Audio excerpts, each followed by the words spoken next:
ದೇವರ ಪರಿಶುದ್ಧ ನಾಮಕ್ಕೆ ಸ್ತೋತ್ರವಾಗಲಿ. ಹೊಸ ದಿವಸದ ಮುಂಜಾನೆಯ ವೇಳೆಯಲ್ಲಿ ದೇವರನ್ನು ಆರಾಧಿಸುವುದಕ್ಕಾಗಿ ನಾವು ಒಟ್ಟಾಗಿ ಸೇರಿದ್ದೇವೆ. ನಮ್ಮ ಮನೆಗಳಲ್ಲಿ ಕುಟುಂಬವಾಗಿ ದೇವರನ್ನು ಆರಾಧಿಸುವಂಥ ಆಶೀರ್ವಾದಕ್ಕೆ ದೇವರು ನಮ್ಮ ಜೀವಿತಗಳನ್ನು ನಡೆಸಿದ್ದಾನೆ.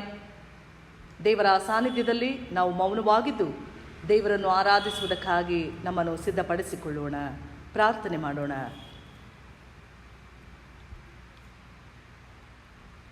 ಪ್ರೀತಿ ಸ್ವರೂಪನಾದ ನಮ್ಮ ತಂದೆಯಾದ ದೇವರೇ, ನಿನ್ನ ಪರಿಶುದ್ಧ ನಾಮಕ್ಕೆ ಸ್ತೋತ್ರವನ್ನು ಸಮರ್ಪಿಸುತ್ತೇವೆ. ಮತ್ತೊಂದು ಹೊಸ ದಿವಸವನ್ನು ನಮ್ಮ ಜೀವಿತ ಕಾಲಕ್ಕೆ ನೀನು ದಯಪಾಲಿಸಿ ಕೊಟ್ಟಿದ್ದಿ. ಜೀವಿತರ ಸಂಖ್ಯೆಯಲ್ಲಿ ನೀನು ನಮ್ಮನ್ನು ಎಣಿಸಿದ್ದಿ. ಶ್ವಾಸವಿರುವುದೆಲ್ಲವೂ ದೇವರನ್ನು ಸ್ತುತಿಸಲಿ. ನಿನ್ನ ಜೀವಕರವಾದ ವಾಕ್ಯಕ್ಕೆ ಅನುಗುಣವಾಗಿ ಸ್ವಾಮಿ, ಜೀವದಿಂದ ಬದುಕಿ ಉಳಿದಿರುವಂತಹ ನಾವು ನಿನ್ನನ್ನು ಆರಾಧಿಸುತ್ತೇವೆ, ನಿನ್ನನ್ನು ಸ್ತುತಿಸುತ್ತೇವೆ, ನಿನ್ನನ್ನು ಕೊಂಡಾಡುತ್ತೇವೆ. ನಿನ್ನ ಪರಿಶುದ್ಧ ನಾಮಕ್ಕೆ ಸ್ತೋತ್ರವನ್ನು ಮಹಿಮೆಯನ್ನು ಸಮರ್ಪಿಸುತ್ತೇವೆ. ಈ ನಮ್ಮ ಪರಿಶುದ್ಧ ಆರಾಧನೆಯನ್ನು ನಿನ್ನ ಕೈಗಳಲ್ಲಿ ಸಮರ್ಪಿಸುವವರಾಗಿದ್ದೇವೆ. ಈ ಆರಾಧನೆಯ ಆರಂಭದಿಂದ ಅಂತ್ಯದವರೆಗೂ ಸ್ವಾಮಿ ನಮ್ಮೊಂದಿಗೆ ಇರು, ನಮ್ಮ ಮಧ್ಯಸ್ಥನಾಗಿರು, ನಮ್ಮ ಸಹಾಯಕನಾಗಿರು. ನಿನ್ನ ಮಕ್ಕಳಾದಂಥ ನಮ್ಮನ್ನು ಕರ್ತನೆ ಈ ಆರಾಧನೆಯ ಮೂಲಕ ನೀನು ಸನ್ನದ್ದುಗೊಳಿಸಿ ನಿನ್ನ ದೈವ ಜ್ಞಾನದಿಂದ ನಮ್ಮನ್ನು ತುಂಬಿಸಿ ಆಶೀರ್ವಾದ ಮಾಡೆಂದು ಯೇಸು ಸ್ವಾಮಿಯ ಹೆಸರಿನಲ್ಲಿ ಪ್ರಾರ್ಥನೆಯನ್ನು ಬೇಡುತ್ತೇವೆ ನಮ್ಮ ತಂದೆಯೇ, ಆಮೇನ್. ದೇವರ ಸ್ತೋತ್ರಕ್ಕಾಗಿ ಸಂಗೀತಗಳಲ್ಲಿ 39ನೆಯ ಸಂಗೀತವನ್ನು ಹಾಡೋಣ. 39ನೆಯ ಸಂಗೀತ. ಓ ಬನ್ನಿ ಹಿರಿಕಿರಿಯರೇ, ಸುರಾಗವೆತ್ತಿರಿ, ಹೊಸನ್ನ ಎಂದು ಕ್ರಿಸ್ತಗೆ ಇಂಪಾಗಿ ಹಾಡಿರಿ.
ಆರಾಧನಾ ಕ್ರಮ ಪುಸ್ತಕದಲ್ಲಿ 124ನೆಯ ಪುಟದಲ್ಲಿರುವಂಥ 3ನೇ ವಿಧಾನವನ್ನು ಅನುಸರಿಸೋಣ. ಪುಟ 124. ಕರ್ತನು ತನ್ನ ಪರಿಶುದ್ಧ ಮಂದಿರದಲ್ಲಿದ್ದಾನೆ, ಭೂಲೋಕವೆಲ್ಲ ಆತನ ಮುಂದೆ ಮೌನವಾಗಿರಲಿ. ಆತನ ಸಾನ್ನಿಧ್ಯದಲ್ಲಿ ಮಾನ ಮಹಿಮೆಗಳು, ಆತನ ಪವಿತ್ರಾಲಯದಲ್ಲಿ ಬಲ ಸೌಂದರ್ಯಗಳು ಇರುತ್ತವೆ. ನಾನಂತೂ ನಿನ್ನ ಮಹಾಕೃಪೆಯನ್ನು ಹೊಂದಿದವನಾಗಿ ನಿನ್ನ ಮಂದಿರದೊಳಕ್ಕೆ ಪ್ರವೇಶಿಸುವೆನು. ನಿನ್ನಲ್ಲಿಯೇ ಭಯಭಕ್ತಿಯುಳ್ಳವನಾಗಿ ನಿನ್ನ ಪರಿಶುದ್ಧ ಆಲಯದ ಕಡೆಗೆ ಅಡ್ಡ ಬೀಳುವೆನು. ಕರ್ತನು ನನಗೆ ಬೆಳಕು ರಕ್ಷಕನೂ ಆಗಿದ್ದಾನೆ, ನಾನು ಯಾರಿಗೆ ಭಯಪಟ್ಟೇನು? ಕರ್ತನು ನನ್ನ ಪ್ರಾಣದ ಆಧಾರನು, ನಾನು ಯಾರಿಗೆ ಹೆದರೇನು? ಆತನು ನಮ್ಮ ಪಾಪಗಳಿಗೆ ಸರಿಯಾಗಿ ನಮ್ಮನ್ನು ಶಿಕ್ಷಿಸಲಿಲ್ಲ, ನಮ್ಮ ಅಪರಾಧಗಳಿಗೆ ತಕ್ಕಂತೆ ದಂಡಿಸಲಿಲ್ಲ. ಭೂಮಿಯ ಮೇಲೆ ಆಕಾಶವು ಎಷ್ಟು ಉನ್ನತವೋ ಆತನಲ್ಲಿ ಭಯಭಕ್ತಿಯುಳ್ಳವರ ಮೇಲೆ ಆತನ ಕೃಪೆಯು ಅಷ್ಟು ಅಪಾರವಾಗಿದೆ. ಕರ್ತನ ಮಹೋಪಕಾರಗಳಿಗೆ ಬದಲೇನು ಮಾಡಲಿ? ರಕ್ಷಣಾ ಪಾತ್ರೆಯನ್ನು ತೆಗೆದುಕೊಂಡು ಕರ್ತನ ನಾಮವನ್ನು ಪ್ರಖ್ಯಾತಿಪಡಿಸುವೆನು. ನಾವೆಲ್ಲರೂ ಒಟ್ಟಾಗಿ ಹೇಳೋಣ.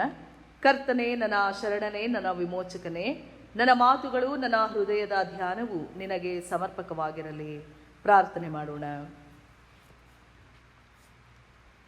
ಜೀವ ಸ್ವರೂಪನಾದ ನಮ್ಮ ಪರಲೋಕದ ತಂದೆಯಾದ ದೇವರೇ, ನಿನ್ನ ಸಾನ್ನಿಧ್ಯದಲ್ಲಿ ಸ್ವಾಮಿ, ನಮ್ಮ ಪ್ರಾರ್ಥನೆ ವಿಜ್ಞಾಪನೆಗಳೊಂದಿಗೆ, ನಮ್ಮ ಸ್ತುತಿ ಸ್ತೋತ್ರಗಳೊಂದಿಗೆ, ನಮ್ಮ ಹೃದಯಾಂತರಾಳದ ಕೃತಜ್ಞತೆಗಳೊಂದಿಗೆ ನಾವು ಕಾಣಿಸಿಕೊಳ್ಳುತ್ತೇವೆ. ನಮ್ಮ ಜೀವನಕ್ಕೆ ಬೇಕಾದದ್ದನ್ನು ನೀನು ಕಾಲ ಕಾಲಕ್ಕೆ ತಕ್ಕ ಹಾಗೆ ದಯಪಾಲಿಸಿಕೊಡುತ್ತಾ ಬಂದಿರುತ್ತಿ. ನಮ್ಮ ಜೀವನಕ್ಕೆ ಬೇಕಾಗಿರುವಂಥ ಭದ್ರತೆಯನ್ನು ನೀನು ಕೊಟ್ಟಿದ್ದಿ, ಆರೋಗ್ಯವನ್ನು ನೀನು ಕೊಟ್ಟಿದ್ದಿ, ಬಲ ತ್ರಾಣ ಶಕ್ತಿಯನ್ನು ನೀನು ಕೊಟ್ಟಿದ್ದಿ, ಸಂತೋಷ ಸಮಾಧಾನ ನೆಮ್ಮದಿ ಶಾಂತಿಯನ್ನು ನಮ್ಮ ಜೀವನಗಳಿಗೆ ನೀನು ದಯಪಾಲಿಸಿಕೊಟ್ಟಿದ್ದಿ. ಈ ಲೋಕದಲ್ಲಿ ಕರ್ತನೆ, ಅನೇಕ ಜನರು ನಾನಾ ಥರವಾದ ಸಂಕಷ್ಟಗಳಲ್ಲಿ ಬಿದ್ದಿರುವಾಗಲೂ, ನಾನಾ ಥರವಾದಂಥ ಅನಾರೋಗ್ಯಗಳಲ್ಲಿ ನರಳುತ್ತಿರುವಾಗಲೂ ನಿನ್ನ ಮಕ್ಕಳಾದಂಥ ನಮ್ಮನ್ನು ಸ್ವಾಮಿ ನಿನ್ನ ಅಂಗೈಗಳಲ್ಲಿ ನಮ್ಮನ್ನು ಭದ್ರವಾಗಿರಿಸಿ, ನಿನ್ನ ರೆಕ್ಕೆಗಳ ಅಡಿಧಾವರಿಯಲ್ಲಿ ನಮ್ಮನ್ನು ಸುರಕ್ಷಿತವಾಗಿರಿಸಿರುವುದಕ್ಕಾಗಿ ನಿನಗೆ ಸ್ತೋತ್ರ. ಕೋಳಿಯು ತನ್ನ ಮರಿಗಳನ್ನು ಕರ್ತನೆ ತನ್ನ ರೆಕ್ಕೆಗಳ ಅಡಿಧಾವರಿಯಲ್ಲಿ ಕಾಪಾಡುವ ಹಾಗೆ ನಮ್ಮನ್ನು ನೀನು ಕಾಪಾಡುತ್ತಾ ಬಂದಿರುತ್ತಿ. ನಮ್ಮ ಹೋಗೋಣ ಬರೋಣಗಳಲ್ಲಿ ನೀನು ನಮ್ಮೊಂದಿಗೆ ಇದ್ದಿ ಸ್ವಾಮಿ. ನಮ್ಮ ಕೆಲಸ ಕಾರ್ಯಗಳಲ್ಲಿ ನೀನು ನಮ್ಮೊಂದಿಗೆ ಇದ್ದಿ. ನಮ್ಮ ದಿನನಿತ್ಯದ ಜೀವನದಲ್ಲಿ ನೀನು ನಮ್ಮ ಜೊತೆಗಾರನಾಗಿದ್ದಿ. ನಮ್ಮ ಕಾಲುಗಳು ಎಲ್ಲಿಯೂ ಎಡವಿ ಬೀಳದ ಹಾಗೆ ನಿನ್ನ ಪರಿಶುದ್ಧ ದೂತರನ್ನ ನಮ್ಮ ಸುತ್ತಲೂ ದಂಡಾಗಿರಿಸಿ ನಮ್ಮನ್ನು ಕಾಪಾಡುತ್ತಾ ನಮ್ಮೆಲ್ಲರಿಗೆ ಬೇಕಾದ ಸಂರಕ್ಷಣೆಯನ್ನು, ಭದ್ರತೆಯನ್ನು ನಮ್ಮ ಜೀವಿತಗಳಿಗೆ ಒದಗಿಸಿಕೊಟ್ಟಿದ್ದಿ. ವಿಶೇಷವಾದಂಥ ನಿನ್ನ ರಕ್ಷಣೆಯನ್ನು, ನಿನ್ನ ಪರಾಂಬರಿಕೆಯನ್ನು ನಮ್ಮ ಮೇಲೆ ನೀನು ಅನುಗ್ರಹಿಸಿಕೊಟ್ಟಿರುವುದಕ್ಕಾಗಿ ನಿನಗೆ ಸ್ತೋತ್ರ ಸ್ವಾಮಿ. ಈಗಲೂ ಕೃತಜ್ಞತಾ ಭಾವದಿಂದ ನಿನ್ನ ಸನ್ನಿಧಿಯಲ್ಲಿ ನಿನಗೆ ಕೃತಜ್ಞತಾ ಸ್ತೋತ್ರಗಳನ್ನು ನಾವು ಸಮರ್ಪಿಸುವಾಗಲೂ ಸ್ವಾಮಿ, ನಿನ್ನ ಮಕ್ಕಳಾಗಿರುವಂಥ ನಮ್ಮ ಜೀವನವನ್ನು ನಾವು ಪರಿಶೋಧಿಸಿಕೊಳ್ಳುವಂಥ ಹಂಗಿನಲ್ಲಿದ್ದೇವೆ. ನಮ್ಮ ಬಲಹೀನತೆಗಳು, ನಮ್ಮಲ್ಲಿರುವಂತಹ ಪಾಪಗಳು,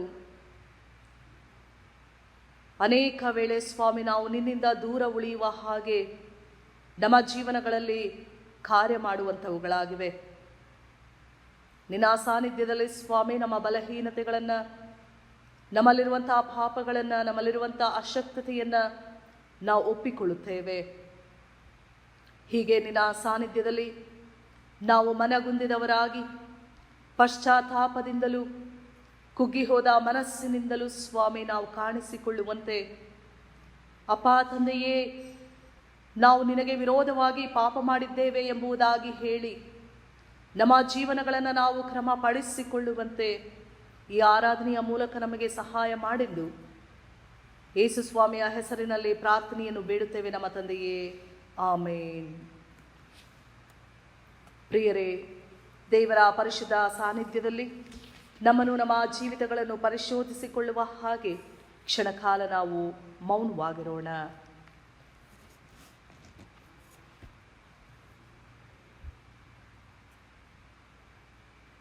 ದೈವಜ್ಞಾನ ಶಾಸ್ತ್ರದ ಭಾನುವಾರದ ಆರಾಧನೆಯಲ್ಲಿ ನಾವು ಭಾಗಿಗಳಾಗುತ್ತಿದ್ದೇವೆ. ನಾವು ಆರಾಧಿಸುವಂತಹ ದೇವರು ಜ್ಞಾನದಾಯಕನಾಗಿದ್ದಾನೆ, ಜ್ಞಾನ ಸಂಪನ್ನನಾಗಿದ್ದಾನೆ, ಸರ್ವಜ್ಞಾನಿಯಾಗಿದ್ದಾನೆ. ಆತನ ಮಕ್ಕಳಾದಂಥ ನಮ್ಮನ್ನು ತನ್ನ ಅಪಾರವಾದಂಥ ಪ್ರೀತಿಯಿಂದ ಕರುಣಿಸುವಾತನಾಗಿದ್ದಾನೆ. ತನ್ನ ಅಪಾರವಾದಂಥ ಪ್ರೀತಿಯಿಂದ ನಮ್ಮ ಮೇಲೆ ಮಮತೆಯನ್ನು ಇಟ್ಟವನಾಗಿದ್ದಾನೆ. ನಾವು ಆತನ ಮಕ್ಕಳು, ಆತನು ನಮ್ಮ ದೇವರು ಎನ್ನುವ ಒಡಂಬಡಿಕೆಗೆ ಬದ್ಧರಾಗಿ ಜೀವಿಸುವಂತೆ ಆತನು ನಮಗೆ ಕರೆಯನ್ನು ಕೊಡುವಾತನಾಗಿದ್ದಾನೆ. ಆತನು ನಮ್ಮ ತಂದೆ, ನಾವು ಆತನ ಮಕ್ಕಳು ಎನ್ನುವಂಥ ಬಾಂಧವ್ಯದಲ್ಲಿ ಸತ್ಸಂಬಂಧದಲ್ಲಿ ಈ ಲೋಕದಲ್ಲಿ ನಾವು ಜೀವಿಸುವಂತೆ ಆತನು ನಮ್ಮಿಂದ ಬಯಸುವಾತನಾಗಿದ್ದಾನೆ. ಈ ಲೋಕದಲ್ಲಿ ನಮ್ಮ ಜೀವನದಲ್ಲಿ ಎದುರಾಗುವಂಥ ಅನೇಕ ಸಂಗತಿಗಳು, ನಮ್ಮ ಪಾಪಗಳು, ನಮ್ಮ ಬಲಹೀನತೆಗಳು, ಅನೇಕಾವರ್ತಿ ನಮ್ಮ ತಂದೆಯಾದಂತಹ ದೇವರಿಂದ ನಾವು ದೂರ ಉಳಿಯುವ ಹಾಗೆ, ನಮ್ಮ ತಂದೆಯಾದಂತಹ ದೇವರಿಗೆ ವಿರುದ್ಧವಾದಂಥ ಕಾರ್ಯಗಳನ್ನು ಮಾಡುವ ಹಾಗೆ ನಮ್ಮನ್ನು ಪ್ರೇರೇಪಿಸುವಂಥವುಗಳಾಗಿವೆ. ಹೀಗೆ ದೇವರ ಸಾನ್ನಿಧ್ಯದಲ್ಲಿ ನಮ್ಮನ್ನು ಪರಿಶೋಧಿಸಿಕೊಳ್ಳುವ ಹಾಗೆ ಪ್ರಾರ್ಥನಾ ಪೂರ್ವಕವಾಗಿ 159ನೆಯ ಸಂಗೀತವನ್ನು ನಾವು ಹಾಡೋಣ. 159ನೆಯ ಸಂಗೀತ. ಪಾಪಿಯಾದ ನಾನು ಬಂದೆ ನಿನ್ನ ಮುಂದೆ ದೇವರೇ, ನೀನು ಕೃಪೆಯುಳ್ಳ ತಂದೆ, ಕಿವಿಗೊಡು ನನಗೆ.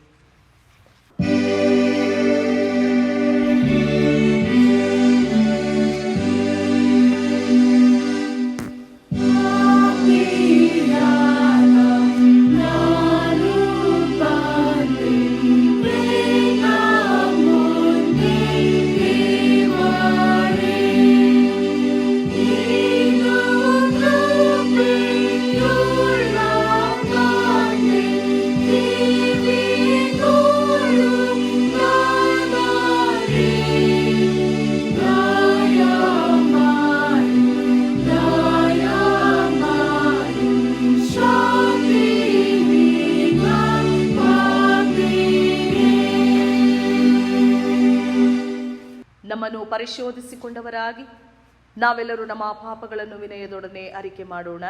126ನೆಯ ಪುಟವನ್ನು ಅನುಸರಿಸೋಣ. ಪ್ರೀತಿ ಸ್ವರೂಪನಾದ ದೇವರೇ, ನನ್ನನ್ನು ಕರುಣಿಸು. ಕರುಣಾನಿಧಿಯೇ, ನನ್ನ ದ್ರೋಹವನ್ನೆಲ್ಲ ಅಳಿಸಿಬಿಡು. ನನ್ನ ಪಾಪವನ್ನು ಸಂಪೂರ್ಣವಾಗಿ ತೊಳೆದು ಬಿಡು. ನನ್ನ ದೋಷವನ್ನು ಪರಿಹರಿಸಿ ನನ್ನನ್ನು ಶುದ್ಧಿಗೊಳಿಸು. ನಾನು ದ್ರೋಹಿ ಎಂದು ನಾನೇ ಒಪ್ಪಿಕೊಂಡಿದ್ದೇನೆ. ನನ್ನ ಪಾಪವು ಯಾವಾಗಲೂ ನನ್ನ ಮುಂದೆ ಇದೆ. ನಿನಗೆ ತಪ್ಪು ಮಾಡಿದ್ದೇನೆ. ನಿನ್ನ ದೃಷ್ಟಿಗೆ ಕೆಟ್ಟದಾಗಿರುವುದನ್ನೇ ಮಾಡಿದ್ದೇನೆ. ದೇವರೇ, ನನ್ನಲ್ಲಿ ಶುದ್ಧ ಹೃದಯವನ್ನು ನಿರ್ಮಿಸು. ನನಗೆ ಸ್ಥಿರ ಚಿತ್ತವನ್ನು ಅನುಗ್ರಹಿಸಿ ನನ್ನನ್ನು ನೂತನಪಡಿಸು. ನಿನ್ನ ರಕ್ಷಣಾನಂದವನ್ನು ನಾನು ತಿರುಗಿ ಅನುಭವಿಸುವಂತೆ ಮಾಡು. ನನ್ನಲ್ಲಿ ಸಿದ್ಧ ಮನಸ್ಸನ್ನು ಹುಟ್ಟಿಸಿ ನನಗೆ ಆಧಾರನಾಗು. ಸಂಗೀತಗಳಲ್ಲಿ 102ನೆಯ ಸಂಗೀತವನ್ನು ಪ್ರಾರ್ಥನಾ ಪೂರ್ವಕವಾಗಿ ಹಾಡೋಣ. ಆದಿಕರ್ತ ಕ್ರಿಸ್ತನೇ, ಸೀಳಲ್ಪಟ್ಟ ಬಂಡೆಯೇ.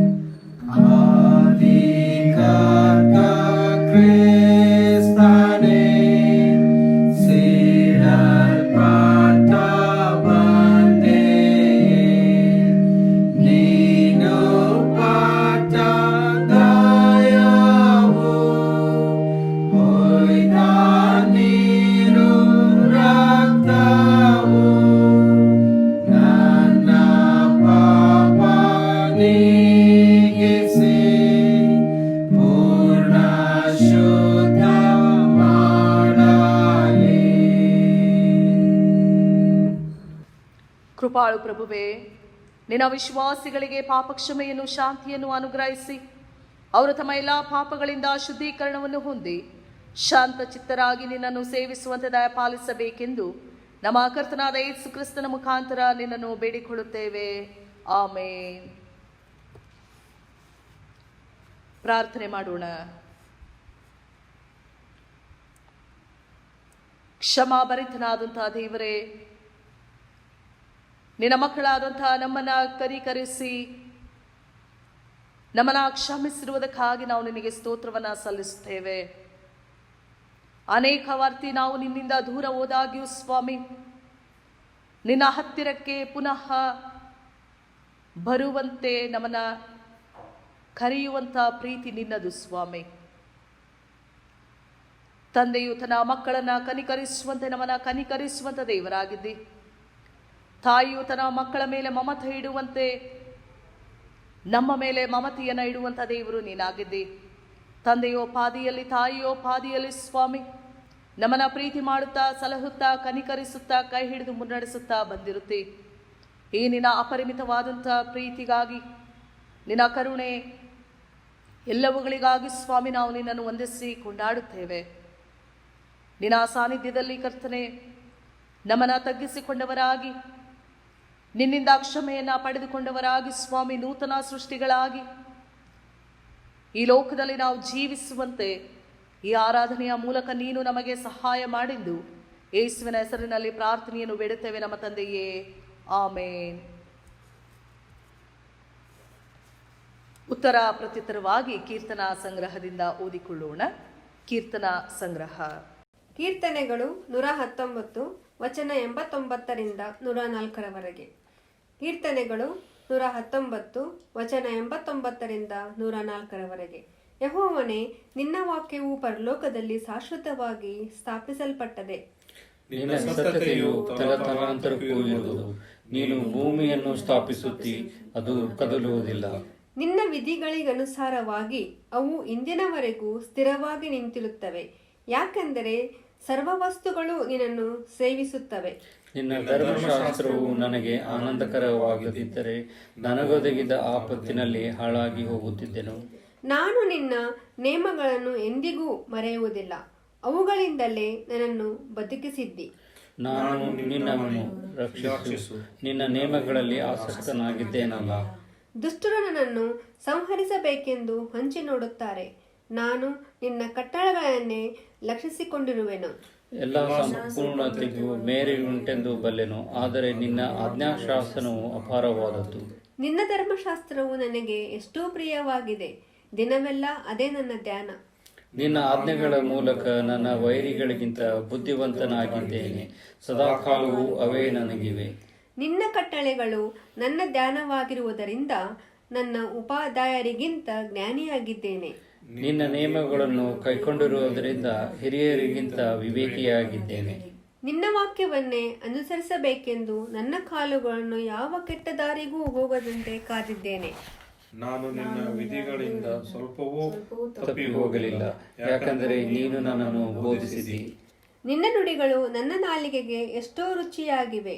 ಅವು ನನ್ನ ಬಾಯಿಗೆ ಜೇನುತುಪ್ಪಕ್ಕಿಂತಲೂ ಸಿಹಿಯಾಗಿವೆ. ಎಲ್ಲರೂ ಒಟ್ಟಾಗಿ ಹೇಳೋಣ. ನಿನ್ನ ನೇಮಗಳ ಮೂಲಕ ವಿವೇಕಿಯಾದೆನು, ಮಿಥ್ಯಾ ಮಾರ್ಗವನ್ನೆಲ್ಲ ಹಾಗೆ ಮಾಡುತ್ತೇನೆ.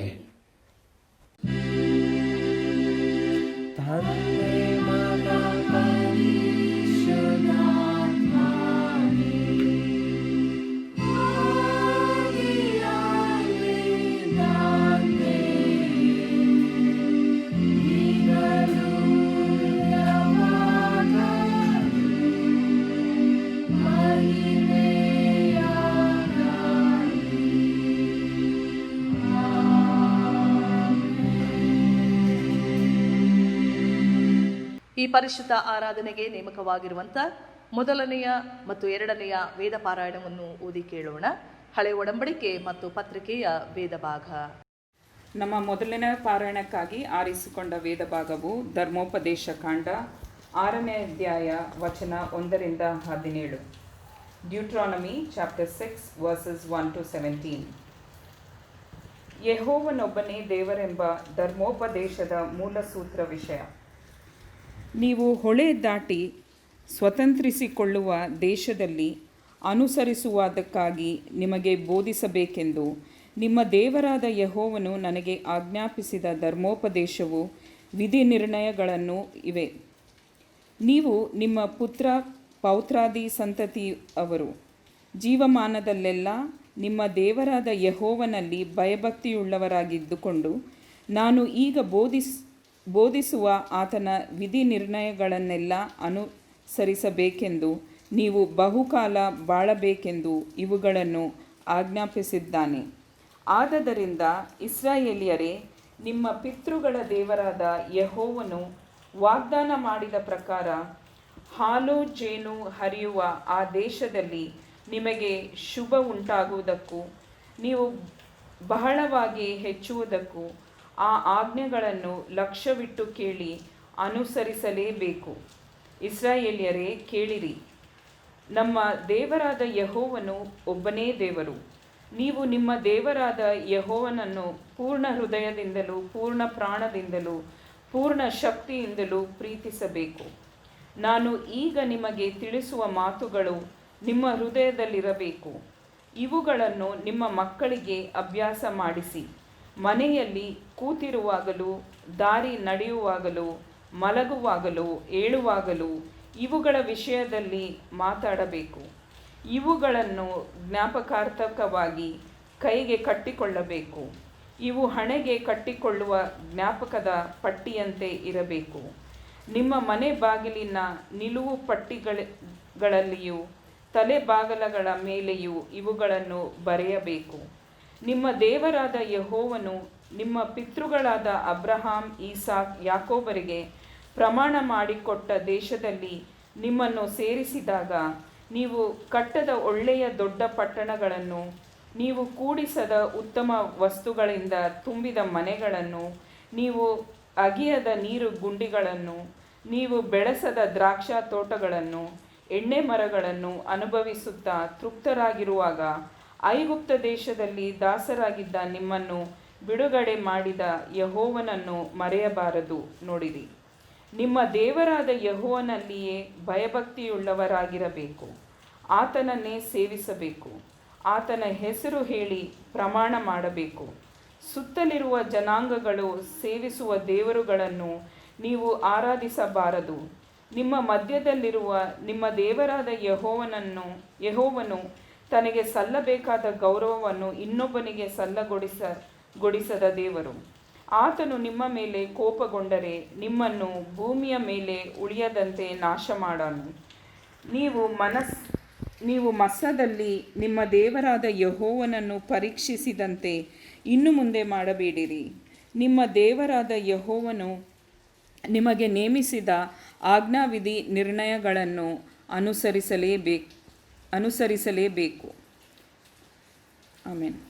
ಪಾರಾಯಣಕ್ಕಾಗಿ ಆರಿಸಿಕೊಂಡಿರುವ ವೇದ ಭಾಗವು ಎಫೆಸದವರಿಗೆ ಬರೆದ ಪತ್ರಿಕೆ 4ನೇ ಅಧ್ಯಾಯ 7ರಿಂದ 16 ವಚನಗಳು ಪೂರ್ತಿಯಾಗಿ.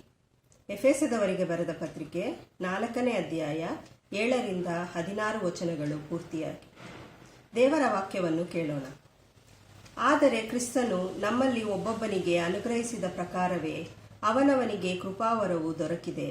ಆದುದರಿಂದ ಆತನು ಉನ್ನತ ಸ್ಥಾನಕ್ಕೆ ಏರಿದಾಗ ತಾನು ಜಯಿಸಿದ ಬಹುಜನರನ್ನು ಸೆರೆಹಿಡಿಕೊಂಡು ಹೋಗಿ ಮನುಷ್ಯರಿಗೆ ದಾನಗಳನ್ನು ಮಾಡಿದನು ಎಂಬುದಾಗಿ ಪ್ರವಾದಿಯು ಹೇಳುತ್ತಾನೆ. ಏರಿ ಹೋದೆನೆಂದು ಹೇಳಿದ್ದರಲ್ಲಿ ಭೂಮಿಯು ಅಬೋಭಾಗಕ್ಕೆ ಇಳಿದೆನೆಂತಲೂ ಹೇಳಿದ ಹಾಗಾಯಿತಲ್ಲ. ಇಳಿದು ಬಂದವನು ಮೇಲಣ ಎಲ್ಲಾ ಲೋಕಗಳಿಗಿಂತ ಉನ್ನತವಾಗಿ ಏರಿ ಹೋದವನೇ. ಆದುದರಿಂದ ಸಮಸ್ತ ಲೋಕಗಳನ್ನು ತುಂಬಿದವನಾದನು. ಆತನು ಕೆಲವರನ್ನು ಅಪೋಸ್ತಲರನ್ನಾಗಿಯೂ, ಕೆಲವರನ್ನು ಪ್ರವಾದಿಗಳನ್ನಾಗಿಯೂ, ಕೆಲವರನ್ನು ಸೌವಾರ್ತಿಕರನ್ನಾಗಿಯೂ, ಕೆಲವರನ್ನು ಸಭಾಪಾಲಕರನ್ನಾಗಿಯೂ, ಉಪದೇಶಿಗಳನ್ನಾಗಿಯೂ ಅನುಗ್ರಹಿಸಿದನು.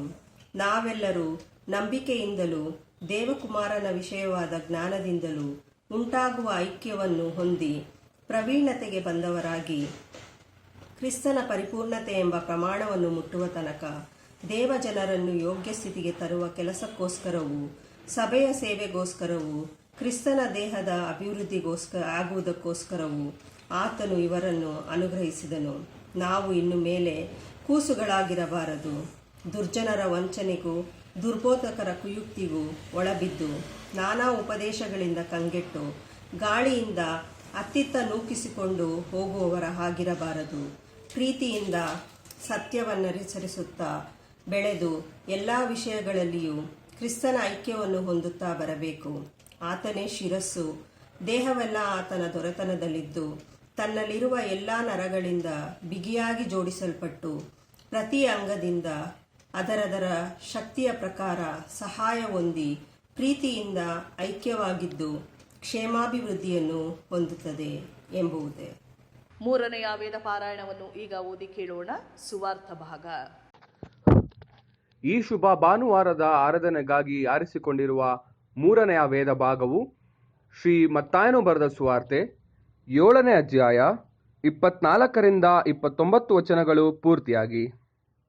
ಶ್ರೀ ಮತ್ತಾಯನು ಬರೆದ ಸುವಾರ್ತೆ 7ನೇ ಅಧ್ಯಾಯ 24ರಿಂದ 29 ವಚನಗಳು ಪೂರ್ತಿಯಾಗಿ.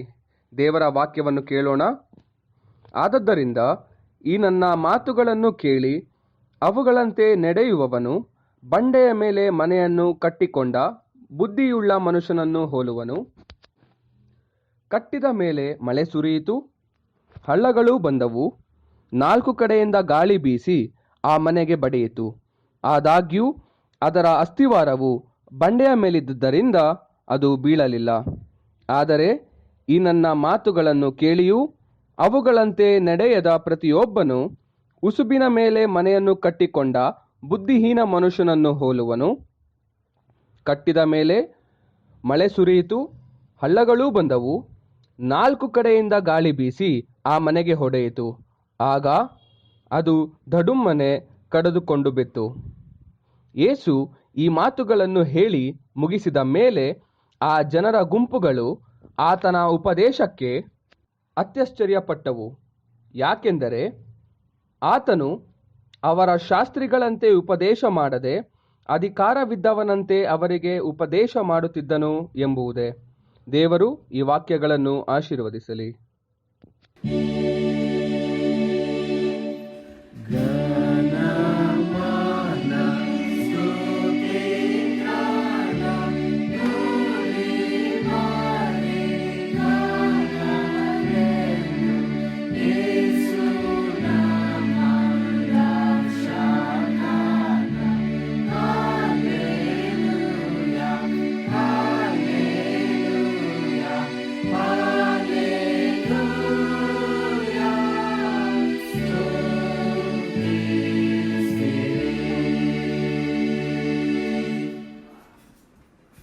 ದೇವರ ವಾಕ್ಯದ ಸಂದೇಶವನ್ನು ಆಲಿಸುವುದಕ್ಕಾಗಿ ಪ್ರಾರ್ಥನಾ ಪೂರ್ವಕವಾಗಿ ನಮ್ಮನ್ನು ಸಿದ್ಧಪಡಿಸಿಕೊಳ್ಳೋಣ.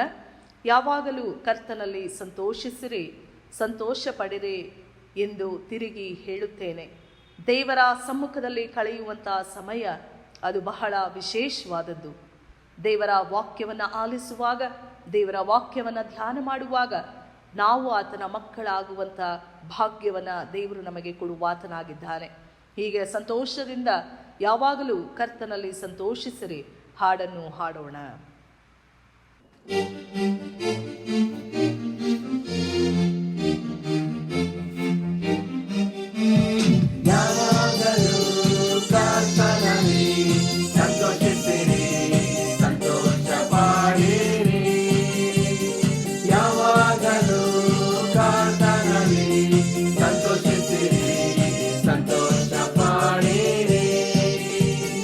ಎಂದು ತಿರುಗಿ ಹೇಳುತ್ತೇನೆ, ಎಂದು ತಿರುಗಿ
ನಮ್ಮ ದೇವರು, ಆತನು ನಮ್ಮನ್ನು ಉಂಟು ಮಾಡಿದಾತನು, ನಮ್ಮನ್ನು ಸಲಹುವಾತನು, ಪೋಷಿಸುವಾತನು ಆಗಿದ್ದಾನೆ.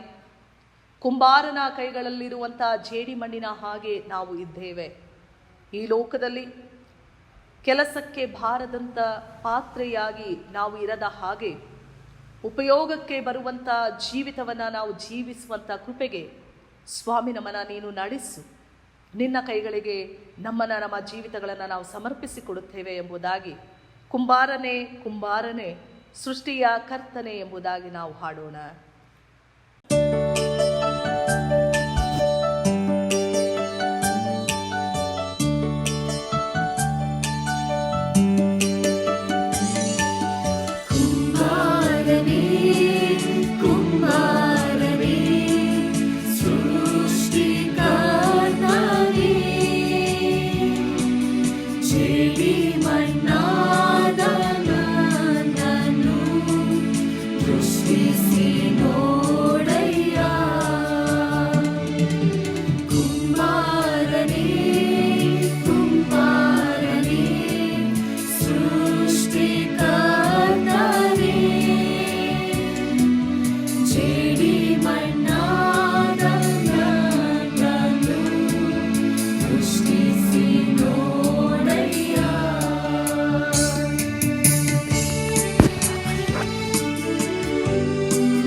ಚರಿತ್ರೆಯ ಉದ್ದಕ್ಕೂ ದೇವರು ತನ್ನ ಭಕ್ತರ ಮೂಲಕ, ಪ್ರವಾದಿಗಳ ಮೂಲಕ ಮಾತನಾಡುವಾತನಾಗಿದ್ದಾನೆ. ಸಮುವೇಲನೊಂದಿಗೆ ಮಾತನಾಡಿದಂಥ ದೇವರೇ ನಮ್ಮ ಕೂಡ ಮಾತನಾಡು. ಪ್ರಾರ್ಥನಾ ಪೂರ್ವಕವಾಗಿ ಯೇಸುವೆ ಮಾತನಾಡು ನನ್ನಾತ್ಮದೊಂದಿಗೆ, ನಿನ್ನ ಸ್ವರವನ್ನು ಕೇಳುವಂತೆ ನಮಗೆ ಸಹಾಯ ಮಾಡು ಎಂಬುದಾಗಿ ನಾವು ಹಾಡೋಣ.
ಪ್ರಾರ್ಥನೆ ಮಾಡೋಣ.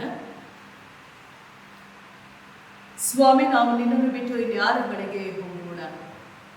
ನಿನ್ನಲ್ಲಿ ಮಾತ್ರವೇ ನಮ್ಮನ್ನು ನಿತ್ಯ ಜೀವಕ್ಕೆ ನಡೆಸುವಂಥ ವಾಕ್ಯಗಳು ಇವೆ. ನಿನ್ನನ್ನು ಬಿಟ್ಟು ನಾವು ಏನನ್ನೂ ಮಾಡಲಾರದು ಸ್ವಾಮಿ. ನಾವು ನಿನ್ನಲ್ಲಿ ನೆಲೆಗೊಳ್ಳುವಂತೆ, ನೀನು ನಮ್ಮಲ್ಲಿಯೂ ನಿನ್ನ ವಾಕ್ಯಗಳು ನಮ್ಮಲ್ಲಿಯೂ ನೆಲೆಗೊಳ್ಳುವಂತೆ ಈ ಒಂದು ಧ್ಯಾನ ಸಮಯದ ಮೂಲಕ ನೀನು ನಮ್ಮೊಂದಿಗೆ ಮಾತನಾಡು ಸ್ವಾಮಿ. ನಿನ್ನ ಮಕ್ಕಳಾಗಿ, ದೈವ ಜನಾಂಗವಾಗಿ ನಮ್ಮ ಜೀವನವನ್ನು ನಾವು ಎಲ್ಲಿ ಕ್ರಮಪಡಿಸಿಕೊಳ್ಳಬೇಕು ಎನ್ನುವಂಥದ್ದನ್ನು ಈ ಧ್ಯಾನ ಸಮಯದ ಮೂಲಕ ನಮಗೆ ಕಲಿಸಿಕೊಡೆಂದು ಯೇಸು ಸ್ವಾಮಿಯ ಹೆಸರಿನಲ್ಲಿ ಪ್ರಾರ್ಥನೆಯನ್ನು ಬೇಡುತ್ತೇವೆ ನಮ್ಮ ತಂದೆಗೆ. ಆಮೇನ್. ಕರ್ತನಲ್ಲಿ ಪ್ರೀತಿಯುಳ್ಳ ದೈವ ಜನರೇ, ನಮ್ಮ ಆರಕ್ಷಕನಾದಂಥ ಯೇಸು ಸ್ವಾಮಿಯ ಹೆಸರಿನಲ್ಲಿ ನಾನು ನಿಮ್ಮೆಲ್ಲರನ್ನ ವಂದಿಸುತ್ತೇನೆ. ಮತ್ತೊಂದು ಆವರ್ತಿ ನಾವು ದೇವರನ್ನು ಆರಾಧಿಸುವಂತೆ, ದೇವರ ವಾಕ್ಯವನ್ನು ಧ್ಯಾನ ಮಾಡುವಂತೆ ದೇವರು ನಮ್ಮ ಜೀವಿತಗಳನ್ನು ಆಶೀರ್ವಾದ ಮಾಡಿದ್ದಾನೆ. ನಮ್ಮ ಜೀವಿತಗಳನ್ನು ತನ್ನ ವಿಶೇಷವಾದಂಥ ಕೃಪೆಯಿಂದ ತುಂಬಿಸಿ ಹರಸಿದ್ದಾನೆ. ದೇವರಿಗೆ ನಾವು ಕೃತಜ್ಞತೆಯನ್ನು ಸಮರ್ಪಿಸುತ್ತಾ ದೇವರ ವಾಕ್ಯದ ಸಂದೇಶವನ್ನು ಆಲಿಸೋಣ.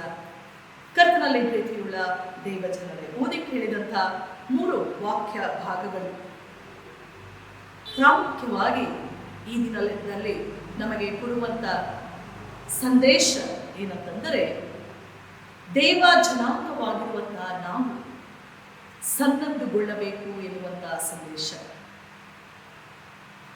ಈ ಭಾನುವಾರವನ್ನ ನಮ್ಮ ದಕ್ಷಿಣ ಭಾರತ ಕ್ರೈಸ್ತ ಸಭೆಯ ಪಂಚಾಂಗದ ಅನ್ವಯ ಥಿಯಾಲಜಿಕಲ್ ಎಜುಕೇಷನ್ ಸಂಡೇ ಎಂಬುದಾಗಿ ಕರೆಯಲಾಗುತ್ತದೆ. ದೈವಜ್ಞಾನ ಶಾಸ್ತ್ರದ ಭಾನುವಾರ ಎಂಬುದಾಗಿ ಕರೆಯಲಾಗುತ್ತದೆ. ಮತ್ತು ಅನೇಕ ಸಭೆಗಳಲ್ಲಿ ಈ ದೈವಜ್ಞಾನ ಶಾಸ್ತ್ರದ ಭಾನುವಾರವನ್ನು ಆಚರಿಸಲಾಗುತ್ತದೆ. ಪ್ರಾಮುಖ್ಯವಾಗಿ ನಮ್ಮ ಬೆಂಗಳೂರಿನಲ್ಲಿರುವಂಥ ಯುನೈಟೆಡ್ ಥಿಯಾಲಜಿಕಲ್ ಕಾಲೇಜ್ ಮತ್ತು ನಮ್ಮ ಮಂಗಳೂರಿನಲ್ಲಿ ಇರುವಂಥ ಕರ್ನಾಟಕ ಥಿಯಾಲಜಿಕಲ್ ಕಾಲೇಜ್, ಈ ಕಾಲೇಜುಗಳಿಗೆ ಸಭೆಗಳು ತಮ್ಮ ಸಹಾಯದ ಹಸ್ತವನ್ನು ಅನುಗ್ರಹಿಸಿಕೊಡುವುದರ ಮೂಲಕ ದೈವಜ್ಞಾನ ಶಾಸ್ತ್ರವನ್ನು ಅಭ್ಯಾಸ ಮಾಡುವಂಥ ಸಹೋದರ ಸಹೋದರಿಯರಿಗೆ ಸಭೆಯು ಬೆನ್ನೆಲುಬಾಗಿ ಈ ಭಾನುವಾರಗಳಲ್ಲಿ ನಿಲ್ಲುವಂಥದ್ದನ್ನು ನಾವು ಗಮನಿಸುತ್ತೇವೆ. ಆದುದರಿಂದ ಈ ಥಿಯಾಲಜಿಕಲ್ ಎಜುಕೇಷನ್ ಸಂಡೇ ಈ ದಿನದಲ್ಲಿ ನಮ್ಮ ಪ್ರಸ್ತಾವಕ್ಕಾಗಿ ನಮಗೆ ಕೊಡಲ್ಪಟ್ಟಿರುವಂಥ ವಿಚಾರ ಎಕ್ವಿಪಿಂಗ್ ದ ಪೀಪಲ್ ಆಫ್ ಗಾಡ್ ಎಂಬುದಾಗಿ, ದೇವ ಜನಾಂಗವನ್ನು ಸನ್ನದ್ಧಗೊಳಿಸುವಂಥದ್ದು ಎನ್ನುವಂಥ ಪ್ರಸ್ತಾಪ. ದೇವ ಜನಾಂಗ, ಪೀಪಲ್ ಆಫ್ ಗಾಡ್ ಎಂಬುದಾಗಿ ನಾವು ಆಲೋಚಿಸುವಾಗ ಸತ್ಯವೇದದಲ್ಲಿ ಹಳೆ ಒಡಂಬಡಿಕೆಯಲ್ಲಿ ನಾವು ಗಮನಿಸುವಾಗ ದೇವ ಜನಾಂಗ, ಪೀಪಲ್ ಆಫ್ ಗಾಡ್ ಇವರು ಯಾರು ಎಂಬುದಾಗಿ ನಾವು ಗಮನಿಸುವಾಗ ಸತ್ಯವೇದದಲ್ಲಿ ಹಳೆ ಒಡಂಬಡಿಕೆಯಲ್ಲಿ ಇಸ್ರಾಯೇಲ್ಯರ ಕುರಿತು ಇವರು ದೇವ ಜನಾಂಗ, ಪೀಪಲ್ ಆಫ್ ಗಾಡ್, ದೇವರು ಆರಿಸಿಕೊಂಡಂತ ಜನಾಂಗ, ದೇವರ ಸ್ವಕೀಯ ಪ್ರಜೆ, ದೇವರ ಯಾಜಕ ವಂಶಸ್ಥರು ಎನ್ನುವಂಥದ್ದನ್ನ ಕುರಿತು ತಿಳಿಸುವಂಥದ್ದಾಗಿದೆ. ಇನ್ನು ಹೊಸ ಒಡಂಬಡಿಕೆಯಲ್ಲಿ ದೇವ ಜನಾಂಗ ಎಂಬುದಾಗಿ ನಾವು ಆಲೋಚಿಸುವಾಗ ಕ್ರೈಸ್ತರಾದಂಥ ನಮ್ಮನ್ನ ಅದು ಅನ್ವಯಿಸುವಂಥದ್ದಾಗಿದೆ. ಕ್ಯಾಥಲಿಕ್ ಸಭೆಯಲ್ಲಿ ಪ್ರಿಯರೇ, ಪೀಪಲ್ ಆಫ್ ಗಾಡ್, ದೇವ ಜನಾಂಗ ಎನ್ನುವಂಥ ಅಂಶಕ್ಕೆ ಬಹಳ ಪ್ರಾಮುಖ್ಯತೆಯನ್ನು ಕೊಡಲಾಗುತ್ತದೆ, ಬಹಳ ವಿಶೇಷವಾದಂಥ ಆದ್ಯತೆಯನ್ನು ಕೊಡಲಾಗುತ್ತದೆ. ಪ್ರಥಮ ಬಾರಿಗೆ ಸತ್ಯವೇದದಲ್ಲಿ ವಿಮೋಚನಾ ಕಾಂಡ 6ನೇ ಅಧ್ಯಾಯ 7ನೇ ವಚನದಲ್ಲಿ ದೇವ ಜನಾಂಗ ಎನ್ನುವಂಥ ಪದ ಬಳಕೆಯಾಗಿರುವಂಥದ್ದನ್ನು ನಾವು ಕಾಣುತ್ತೇವೆ. ದೇವ ಜನಾಂಗ ಎಂಬುದಾಗಿ ಹೇಳುವಾಗ ದೇವರು ಇಸ್ರಾಯೇಲ್ಯರಿಗೆ ಬಿಡುಗಡೆಯನ್ನ ನೀಡುವಂಥದ್ದರ ಕುರಿತು ನಮಗೆ ತಿಳಿಸುತ್ತದೆ. ಪ್ರತಿಯಾಗಿ ದೇವರು ಕೊಡುವಂತಹ ಬಿಡುಗಡೆಗೆ ಇಸ್ರಾಯೇಲ್ಯರು ದೇವರಿಗೆ ವಿಧೇಯರಾಗಿ ಜೀವಿಸಬೇಕು ಎನ್ನುವಂಥ ಒಂದು ನಿಬಂಧನೆ ನಾವು ಕಾಣುವವರಾಗಿದ್ದೇವೆ. ಇನ್ನು people of god, children of Israel ಎಂಬುದಾಗಿ ಹೇಳುವಾಗ ಮೈ ಪೀಪಲ್ ಎಂಬುದಾಗಿ ದೇವರು ಹೇಳುವಾತನಾಗಿದ್ದಾನೆ. ನನ್ನ ಜನರು, ನನ್ನ ಜನಾಂಗ, ನನ್ನ ಸ್ವಕೀಯ ಪ್ರಜೆ, ನಾನು ಆರಿಸಿಕೊಂಡಂತ ಜನಾಂಗ, ಆಯ್ಕೆ ಮಾಡಿಕೊಂಡಂತ ಜನಾಂಗ ಎಂಬುದಾಗಿ ದೇವರು ಹೇಳುವಂಥದ್ದನ್ನ ನಾವು ಗಮನಿಸುತ್ತೇವೆ. ಇನ್ನು ಈ ದೇವ ಜನಾಂಗ, ಪೀಪಲ್ ಆಫ್ ಗಾಡ್, ಇವರು ಯಾರು ಎಂಬುದಾಗಿ ನಾವು ಗಮನಿಸುವಾಗ ಸಭೆ, ಕ್ರೈಸ್ತ ಸಭೆ ಅದು ದೇವ ಜನಾಂಗ, ಕ್ರಿಸ್ತನ ದೇಹ ಮತ್ತು ಪವಿತ್ರಾತ್ಮನು ವಾಸ ಮಾಡುವಂಥ ಗರ್ಭಗುಡಿ ಎಂಬುದಾಗಿ ನಾವು ಅನೇಕ ಕಡೆ ಕಾಣುತ್ತೇವೆ. ಸಭೆ, people of god, the church, people of god, ಅದು ದೇವ ಜನಾಂಗ. ಸಭೆ ಎನ್ನುವಂಥದ್ದು ದೇವ ಜನಾಂಗ, ದೇವರಿಂದ ಆರಿಸಲ್ಪಟ್ಟಂತ ಜನಾಂಗ, ದೇವರಿಂದ ಕರೆಯಲ್ಪಟ್ಟಂತ ಜನಾಂಗ, ದೇವರ ಸ್ವಕೀಯ ಪ್ರಜೆ. ಒಂದು ನಿರ್ದಿಷ್ಟವಾದಂಥ ಕಾರ್ಯಕ್ಕಾಗಿ, ಒಂದು ವಿಶೇಷವಾದಂಥ ಕಾರ್ಯಕ್ಕಾಗಿ ಆರಿಸಿಕೊಳ್ಳಲ್ಪಟ್ಟಂತ ಜನ, ಒಂದು ನಿರ್ದಿಷ್ಟವಾದಂಥ ಜವಾಬ್ದಾರಿಯನ್ನು ನಿರ್ವಹಿಸುವುದಕ್ಕಾಗಿ ದೇವರಿಂದ ಕರೆಯಲ್ಪಟ್ಟಂತ ಜನಾಂಗ ಸಭೆ ಎಂಬುದಾಗಿ. ಆದುದರಿಂದ ಸಭೆ ಎಂಬುದಾಗಿ ಆ ಪೀಪಲ್ ಆಫ್ ಗಾಡ್ ಎಂಬುದಾಗಿ ನಾವು ಗಮನಿಸುವಾಗ ಎ ಪೀಪಲ್ ಇನ್ ಕಮ್ಯೂನಿಯನ್, ದೇವ ಜನಾಂಗ ಯಾರು ಎಂಬುದಾಗಿ ನಾವು ಗಮನಿಸುವಾಗ ಆ ಪೀಪಲ್ ಇನ್ ಕಮ್ಯೂನಿಯನ್, ಅನ್ಯೂನ್ಯತೆಯಲ್ಲಿ ಇರುವಂತವರೇ ದೇವ ಜನಾಂಗ ಎಂಬುದಾಗಿ ದೇವರ ವಾಕ್ಯ ಹೇಳ್ತದೆ. ನಾವು ಅಪೊಸ್ತಲರ ವಿಶ್ವಾಸ ಸೂತ್ರದಲ್ಲಿ ನಾವು ಅದನ್ನ ಪ್ರತಿ ವಾರ ಭಾನುವಾರದ ಆರಾಧನೆಗಳಲ್ಲಿ ಅರಿಕೆ ಮಾಡುತ್ತೇವೆ. ನಮ್ಮ ವಿಶ್ವಾಸ ಏನಂತಂದ್ರೆ ಕಮ್ಯೂನಿಯನ್ ಆಫ್ ಸೇಂಟ್ಸ್, ಭಕ್ತರ ಅನ್ಯೂನ್ಯತೆ. ಒಂದೇ ಕ್ರೈಸ್ತ ಸಭೆ ಇದೆ ಎಂಬುದಾಗಿ ನಾನು ನಂಬುತ್ತೇನೆ. ಒಂದೇ ಕ್ರೈಸ್ತ ಸಭೆ, ಭಕ್ತರ ಅನ್ಯೂನ್ಯತೆ, ಕಮ್ಯೂನಿಯನ್ ಆಫ್ ಸೇಂಟ್ಸ್. ಆ ದೇವ ಜನಾಂಗ ಯಾರು ಎಂಬುದಾಗಿ ಹೇಳುವಾಗ ಸಭೆಯಾಗಿರುವಂತಹ ನಾವು ಅನ್ಯೋನ್ಯತೆಯಲ್ಲಿ ಇರುವಂತವರು, ಎ ಪೀಪಲ್ ಇನ್ ಕಮ್ಯೂನಿಯನ್. ಯಾರ್ಯಾರೆಲ್ಲ ಅನ್ಯೋನ್ಯತೆಯಲ್ಲಿ ಇದ್ದಾರೋ ಅವರೆಲ್ಲರೂ ದೇವ ಜನಾಂಗದವರು, ಪೀಪಲ್ ಆಫ್ ಗಾಡ್. ಅನ್ಯೋನ್ಯತೆಯಲ್ಲಿರುವಂತವರು ಪೀಪಲ್ ಆಫ್ ಗಾಡ್ ಎಂಬುದಾಗಿ ಹೇಳುವಂಥದ್ದನ್ನು ಗಮನಿಸುತ್ತೇವೆ. ಇದು ಪೋಪ್ ಫ್ರಾನ್ಸಿಸ್ ಇವರು ಹೇಳುವಂಥದ್ದು ಏನಂತಂದ್ರೆ church is a people of God. ಸಭೆ ಎನ್ನುವಂಥದ್ದು ದೇವ ಜನಾಂಗ. ಸಭೆ ಎನ್ನುವಂಥದ್ದು ದೇವ ಜನಾಂಗ. As a people of God they are governed by the law of love. ದೇವ ಜನಾಂಗವಾಗಿ ಪ್ರೀತಿ ಎನ್ನುವಂತ ಧರ್ಮಶಾಸ್ತ್ರದ ಮೂಲಕ ಜೀವಿಸಬೇಕಾದಂಥವರು ಎನ್ನುವಂಥದ್ದನ್ನು ಅವರು ತಿಳಿಸಿದ್ದಾರೆ. ಪೀಪಲ್ ಆಫ್ ಗಾಡ್, ದೇವ ಜನಾಂಗ ಯಾರಂತಂದರೆ ಪ್ರೀತಿ ಎನ್ನುವಂತ ಶಾಸ್ತ್ರದ ಮೂಲಕ, ಪ್ರೀತಿ ಎನ್ನುವಂತ ಸೂತ್ರದ ಮೂಲಕ, ಪ್ರೀತಿ ಎನ್ನುವಂತ ಆಜ್ಞೆ ನಿಬಂಧನೆಯ ಮೂಲಕ ಜೀವಿಸುವಂತವರೇ ದೇವ ಜನಾಂಗ ಎಂಬುದಾಗಿ ಇಲ್ಲಿ ಪೋಪ್ ಫ್ರಾನ್ಸಿಸ್ ಅವರು ಹೇಳುವಂಥದ್ದನ್ನ ನಾವು ಗಮನಿಸುವವರಾಗಿದ್ದೇವೆ. ಪ್ರಿಯರೇ, ಇಡೀ ಇಸ್ರಾಯೇಲರ ಚರಿತ್ರೆಯಲ್ಲಿ ನಾವು ಗಮನಿಸುವಾಗ ಧರ್ಮೋಪದೇಶ ಕಾಂಡ 26ನೇ ಅಧ್ಯಾಯ 1-11 ವಚನಗಳಲ್ಲಿ ನಾವು ಗಮನಿಸುವಾಗ ಇಸ್ರಾಯೇಲರು ಸ್ವಲ್ಪವೇ ಮಂದಿಯಾಗಿದ್ದಂತಹ ಜನರು ಚರಿತ್ರೆಯಲ್ಲಿ ಗತಿ ಇಲ್ಲದವರಾಗಿ, ಗುಲಾಮರಾಗಿ, ಉಪದ್ರವಕ್ಕೆ ಒಳಗಾದಂತಹ ಜನರು, ಐಗುಪ್ತ ದೇಶದ ದಾಸತ್ವದಲ್ಲಿ ಬಾಧಿಸಲ್ಪಟ್ಟಂಥವರು, ಕಠಿಣವಾಗಿ ದುಡಿತಕ್ಕೆ ತಳ್ಳಲ್ಪಟ್ಟಂಥವರು, ದುರವಸ್ಥೆಗೆ ಒಳಗಾದಂಥವರು, ಕಷ್ಟಕ್ಕೆ ಒಳಗಾದಂತಹ ಜನರು, ಸ್ವಲ್ಪವೇ ಮಂದಿಯಾದಂತಹ ಜನರು. ಅವರಿಗೆ ಯಾವುದೇ ತಮ್ಮದೇ ಆದಂತಹ ಒಂದು ಅಸ್ಮಿತೆ ಇಲ್ಲದ ಜೀವನ ಅವರದಾಗಿತ್ತು. ಯಾವುದೇ ಒಂದು ಅಸ್ತಿತ್ವ ಅವರಿಗೆ ಇರಲಿಲ್ಲ. ವಿಮೋಚನಕಾಂಡ 3ನೇ ಅಧ್ಯಾಯ 7ನೇ ವಚನದಲ್ಲಿ ಗಮನಿಸುವಾಗ ಇಂತಹ ಸ್ಥಿತಿಯಲ್ಲಿ ಇದ್ದಂತಹ ಜನರು, ಗುಲಾಮರಾಗಿ, ಉಪದ್ರವದಲ್ಲಿ, ಸಂಕಷ್ಟದಲ್ಲಿ, ದಾಸತ್ವದಲ್ಲಿ ಇದ್ದಂತಹ ಜನರನ್ನ, ಇವರ ದುರಸ್ಥಿತಿಯನ್ನ ನೋಡಿದಂತಹ ದೇವರು ಬಿಟ್ಟಿ ಮಾಡಿಸುವವರ ವಿಷಯದಲ್ಲಿ ಅವರ ಮೊರೆಯನ್ನ ಕೇಳಿದವನಾಗಿ, ಅವರ ದುಃಖವನ್ನೆಲ್ಲ ಬಲ್ಲವನಾಗಿ, ಐಗುಪ್ತ ದೇಶದೊಳಗಿಂದ ಅವರನ್ನ ತಪ್ಪಿಸುವುದಕ್ಕೂ ಆತನು ಸ್ವತಃ ತಾನೇ ಇಳಿದು ಬರುವಂಥದ್ದನ್ನು ನಾವು ಚರಿತ್ರೆಯಲ್ಲಿ ಕಾಣುವವರಾಗಿದ್ದೇವೆ.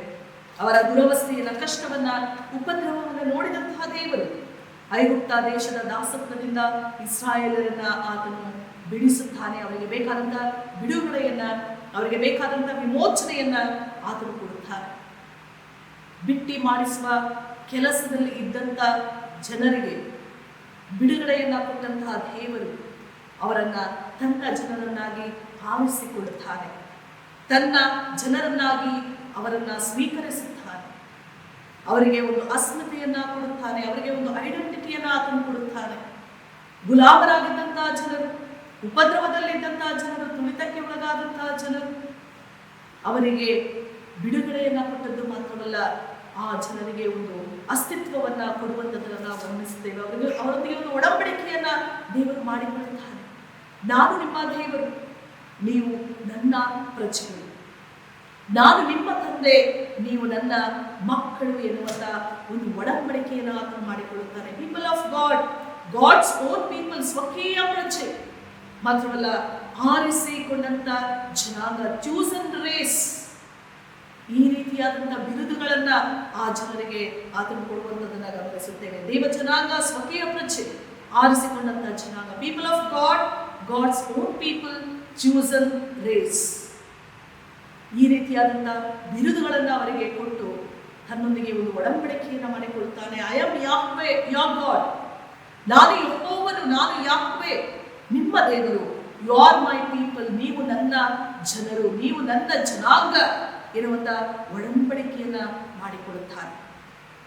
ದೇವರಿಂದ ಬಿಡುಗಡೆಯನ್ನ, ವಿಮೋಚನೆಯನ್ನ ಪಡೆದುಕೊಂಡಂತ ಇಸ್ರಾಯೇಲರು ಈ ಒಂದು ಒಡಂಬಡಿಕೆಗೆ ಬದ್ಧರಾಗಿ ಜೀವಿಸುವಂತ ಮಹತ್ತರವಾದಂಥ ಜವಾಬ್ದಾರಿಯನ್ನ, ಕರ್ತವ್ಯವನ್ನ ಹೊಂದಿದ್ದಂತಹ ಜನರು.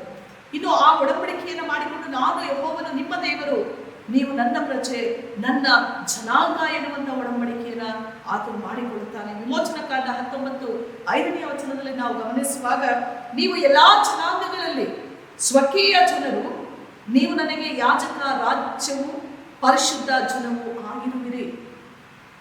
ಇಡೀ ಲೋಕದಲ್ಲಿ ಇಸ್ರಾಯೇಲ್ಯರು ದೇವರಿಗಾಗಿ ಮೀಸಲಾದಂತಹ ಜನರು, ದೇವರಿಗಾಗಿ ಸೀಮಿತಗೊಂಡಂತ ಜನರು ಎನ್ನುವಂತ ಒಂದು ಬಿರುದನ್ನ ಅವರಿಗೆ ಅನುಗ್ರಹಿಸಿಕೊಡುವಂಥದ್ದನ್ನ ನಾವು ಇಲ್ಲಿ ಗಮನಿಸುವವರಾಗಿದ್ದೇವೆ. ಹೀಗೆ ಈ ರೀತಿ ಒಂದು ಒಡಂಬಡಿಕೆಗೆ ಬದ್ಧರಾದಂಥ ಇಸ್ರಾಯೇಲ್ಯರು ದೇವ ಜನಾಂಗವಾಗಿ ಸನ್ನದ್ಧರಾಗುವಂತೆಂಬುದಾಗಿ ಈ ದಿನದ ಪ್ರಸ್ತಾಪ ನಮಗೆ ಕರೆಯನ್ನ ಕೊಡುವಂಥದ್ದಾಗಿದೆ. ಸನ್ನದ್ಧರಾಗುವಂಥದ್ದು ಯಾವುದರಲ್ಲಿ ಸನ್ನದ್ಧರಾಗುವಂಥದ್ದು ಎಂಬುದಾಗಿ ನಾವು ಗಮನಿಸುವಾಗ, ಓದಿ ಕೇಳಿದಂತಹ ಹಳೆಯ ಒಡಂಬಡಿಕೆಯ ವಾಕ್ಯ ಭಾಗ ಧರ್ಮೋಪದೇಶ ಕಾಂಡ 6ನೇ ಅಧ್ಯಾಯದ ವಾಕ್ಯ ಭಾಗಗಳನ್ನು ಗಮನಿಸುವಾಗ, ದೇವರನ್ನು ಆರಾಧಿಸುವುದರಲ್ಲಿ ನಾವು ಸನ್ನದ್ಧರಾಗಬೇಕು. ದೇವರನ್ನು ಆರಾಧಿಸುವುದರಲ್ಲಿ ನಾವು ಸನ್ನದ್ಧರಾಗಬೇಕು. ದೇವರ ವಾಕ್ಯವನ್ನ ಗಮನಿಸಿರಿ ಪ್ರಿಯರೇ. ಈ ವಾಕ್ಯ ಭಾಗದಲ್ಲಿ ಇಲ್ಲಿ ಬರೆಯಲ್ಪಟ್ಟಿರುವಂತಹ ಮಾತುಗಳು 6ನೇ ಅಧ್ಯಾಯದ 4ನೇ ವಚನವನ್ನು ಗಮನಿಸುವಾಗ ದೇವರಲ್ಲಿ ಹೇಳುವಂತಹ ಮಾತು, ಇಸ್ರಾಯೇಲರೇ ಕೇಳಿರಿ, ನಮ್ಮ ದೇವರಾದ ಯೆಹೋವನು ಒಬ್ಬನೇ. ನೀವು ನಿಮ್ಮ ದೇವರಾದ ಯೆಹೋವನನ್ನು ಪೂರ್ಣ ಹೃದಯದಿಂದಲೂ, ಪೂರ್ಣ ಪ್ರಾಣದಿಂದಲೂ, ಪೂರ್ಣ ಶಕ್ತಿಯಿಂದಲೂ ಪ್ರೀತಿಸಬೇಕು. ದೇವರನ್ನು ಆರಾಧಿಸುವುದರಲ್ಲಿ ನಾವು ಸನ್ನದ್ಧರಾಗಬೇಕು ಎನ್ನುವಂಥದ್ದು ಹಳೆ ಒಡಂಬಡಿಕೆಯ ಈ ಮೊದಲನೆಯ ವೇದ ಭಾಗದ ಸಾರಾಂಶವಾಗಿದೆ. ದೇವರನ್ನು ಆರಾಧಿಸುವುದರಲ್ಲಿ ಯಾವ ರೀತಿಯಲ್ಲಿ ನಾವು ದೇವರನ್ನು ಆರಾಧಿಸುವುದರಲ್ಲಿ ಅಂತಂದ್ರೆ, ಆತನನ್ನ ಪೂರ್ಣ ಹೃದಯದಿಂದ, ಪೂರ್ಣ ಪ್ರಾಣದಿಂದ, ಪೂರ್ಣ ಶಕ್ತಿಯಿಂದ ನಾವು ಆತನನ್ನ ಪ್ರೀತಿಸಬೇಕು. ನಾವು ದೇವರನ್ನು ಆರಾಧಿಸುವಾಗ ದೇವರ ಸನ್ನಿಧಿಯಲ್ಲಿ ನಾವು ಸೇರಿ ಬರುವಾಗ ಪೂರ್ಣ ಹೃದಯ, ಪೂರ್ಣ ಪ್ರಾಣ, ಪೂರ್ಣ ಶಕ್ತಿಯಿಂದ ನಾವು ಆತನನ್ನ ಪ್ರೀತಿಸುವವರಾಗಿರಬೇಕು. ನಮ್ಮ ಆರಾಧನೆಗಳನ್ನು ನಾವು ಆಲೋಚನೆ ಮಾಡಿ ನೋಡೋಣ. ಈ ದಿನಮಾನಗಳಲ್ಲಿ ಪ್ರಿಯರೇ, ನಮ್ಮ ಆಲಯದ ಬಾಗಿಲುಗಳು ಅದು ಮುಚ್ಚಲ್ಪಟ್ಟಿವೆ. ಆದರೆ ಪ್ರತಿಯೊಂದೊಂದು ಕುಟುಂಬ ದೇವರ ಆಲಯವಾಗಿ ಮಾರ್ಪಟ್ಟಿವೆ.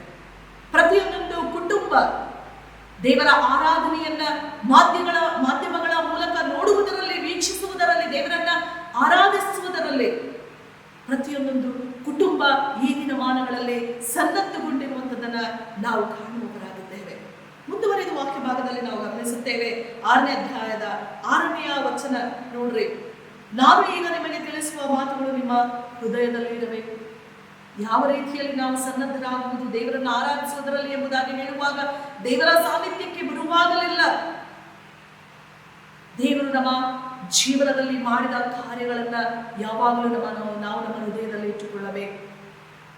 ಅದನ್ನೇ ಇಲ್ಲಿ ಹೇಳುವಂಥದ್ದು, ಇಸ್ರಾಯೇಲರೇ, ನೀವು ನಿಮ್ಮ ಮಕ್ಕಳಿಗೆ ನೀವು ತಿಳಿಸಿರಿ, ದೇವರು ಯಾವ ರೀತಿಯಲ್ಲಿ ನಿಮಗೆ ಐಗುಪ್ತ ದೇಶದಲ್ಲಿ ಆತನು ಬಿಡುಗಡೆಯನ್ನ ಕೊಟ್ಟ, ಯಾವ ರೀತಿ ಆತನು ಅರಣ್ಯ ಮಾರ್ಗದಲ್ಲಿ ಪ್ರಯಾಣವಾಗಿ ನಡೆಯುವಾಗ ಹೇಗೆಲ್ಲ ನಿಮ್ಮನ್ನ ಕಾಪಾಡಿದ, ಹೇಗೆಲ್ಲ ನಿಮ್ಮನ್ನ ಪರಿಪಾಲಿಸಿದ, ಹೇಗೆಲ್ಲ ನಿಮಗೆ ಬೇಕಾದದ್ದನ್ನು ಅನುಗ್ರಹಿಸಿಕೊಟ್ಟು ನಡೆಸಿದ ಎನ್ನುವಂಥದ್ದನ್ನ ನೀವು ಯಾವಾಗಲೂ ನಿಮ್ಮ ಹೃದಯದಲ್ಲಿ ಇಟ್ಟುಕೊಂಡ್ರೆ, ನಾವು ದೇವರನ್ನ ಮರ್ತೋಗ್ತೇವೆ ಪ್ರಿಯರೇ.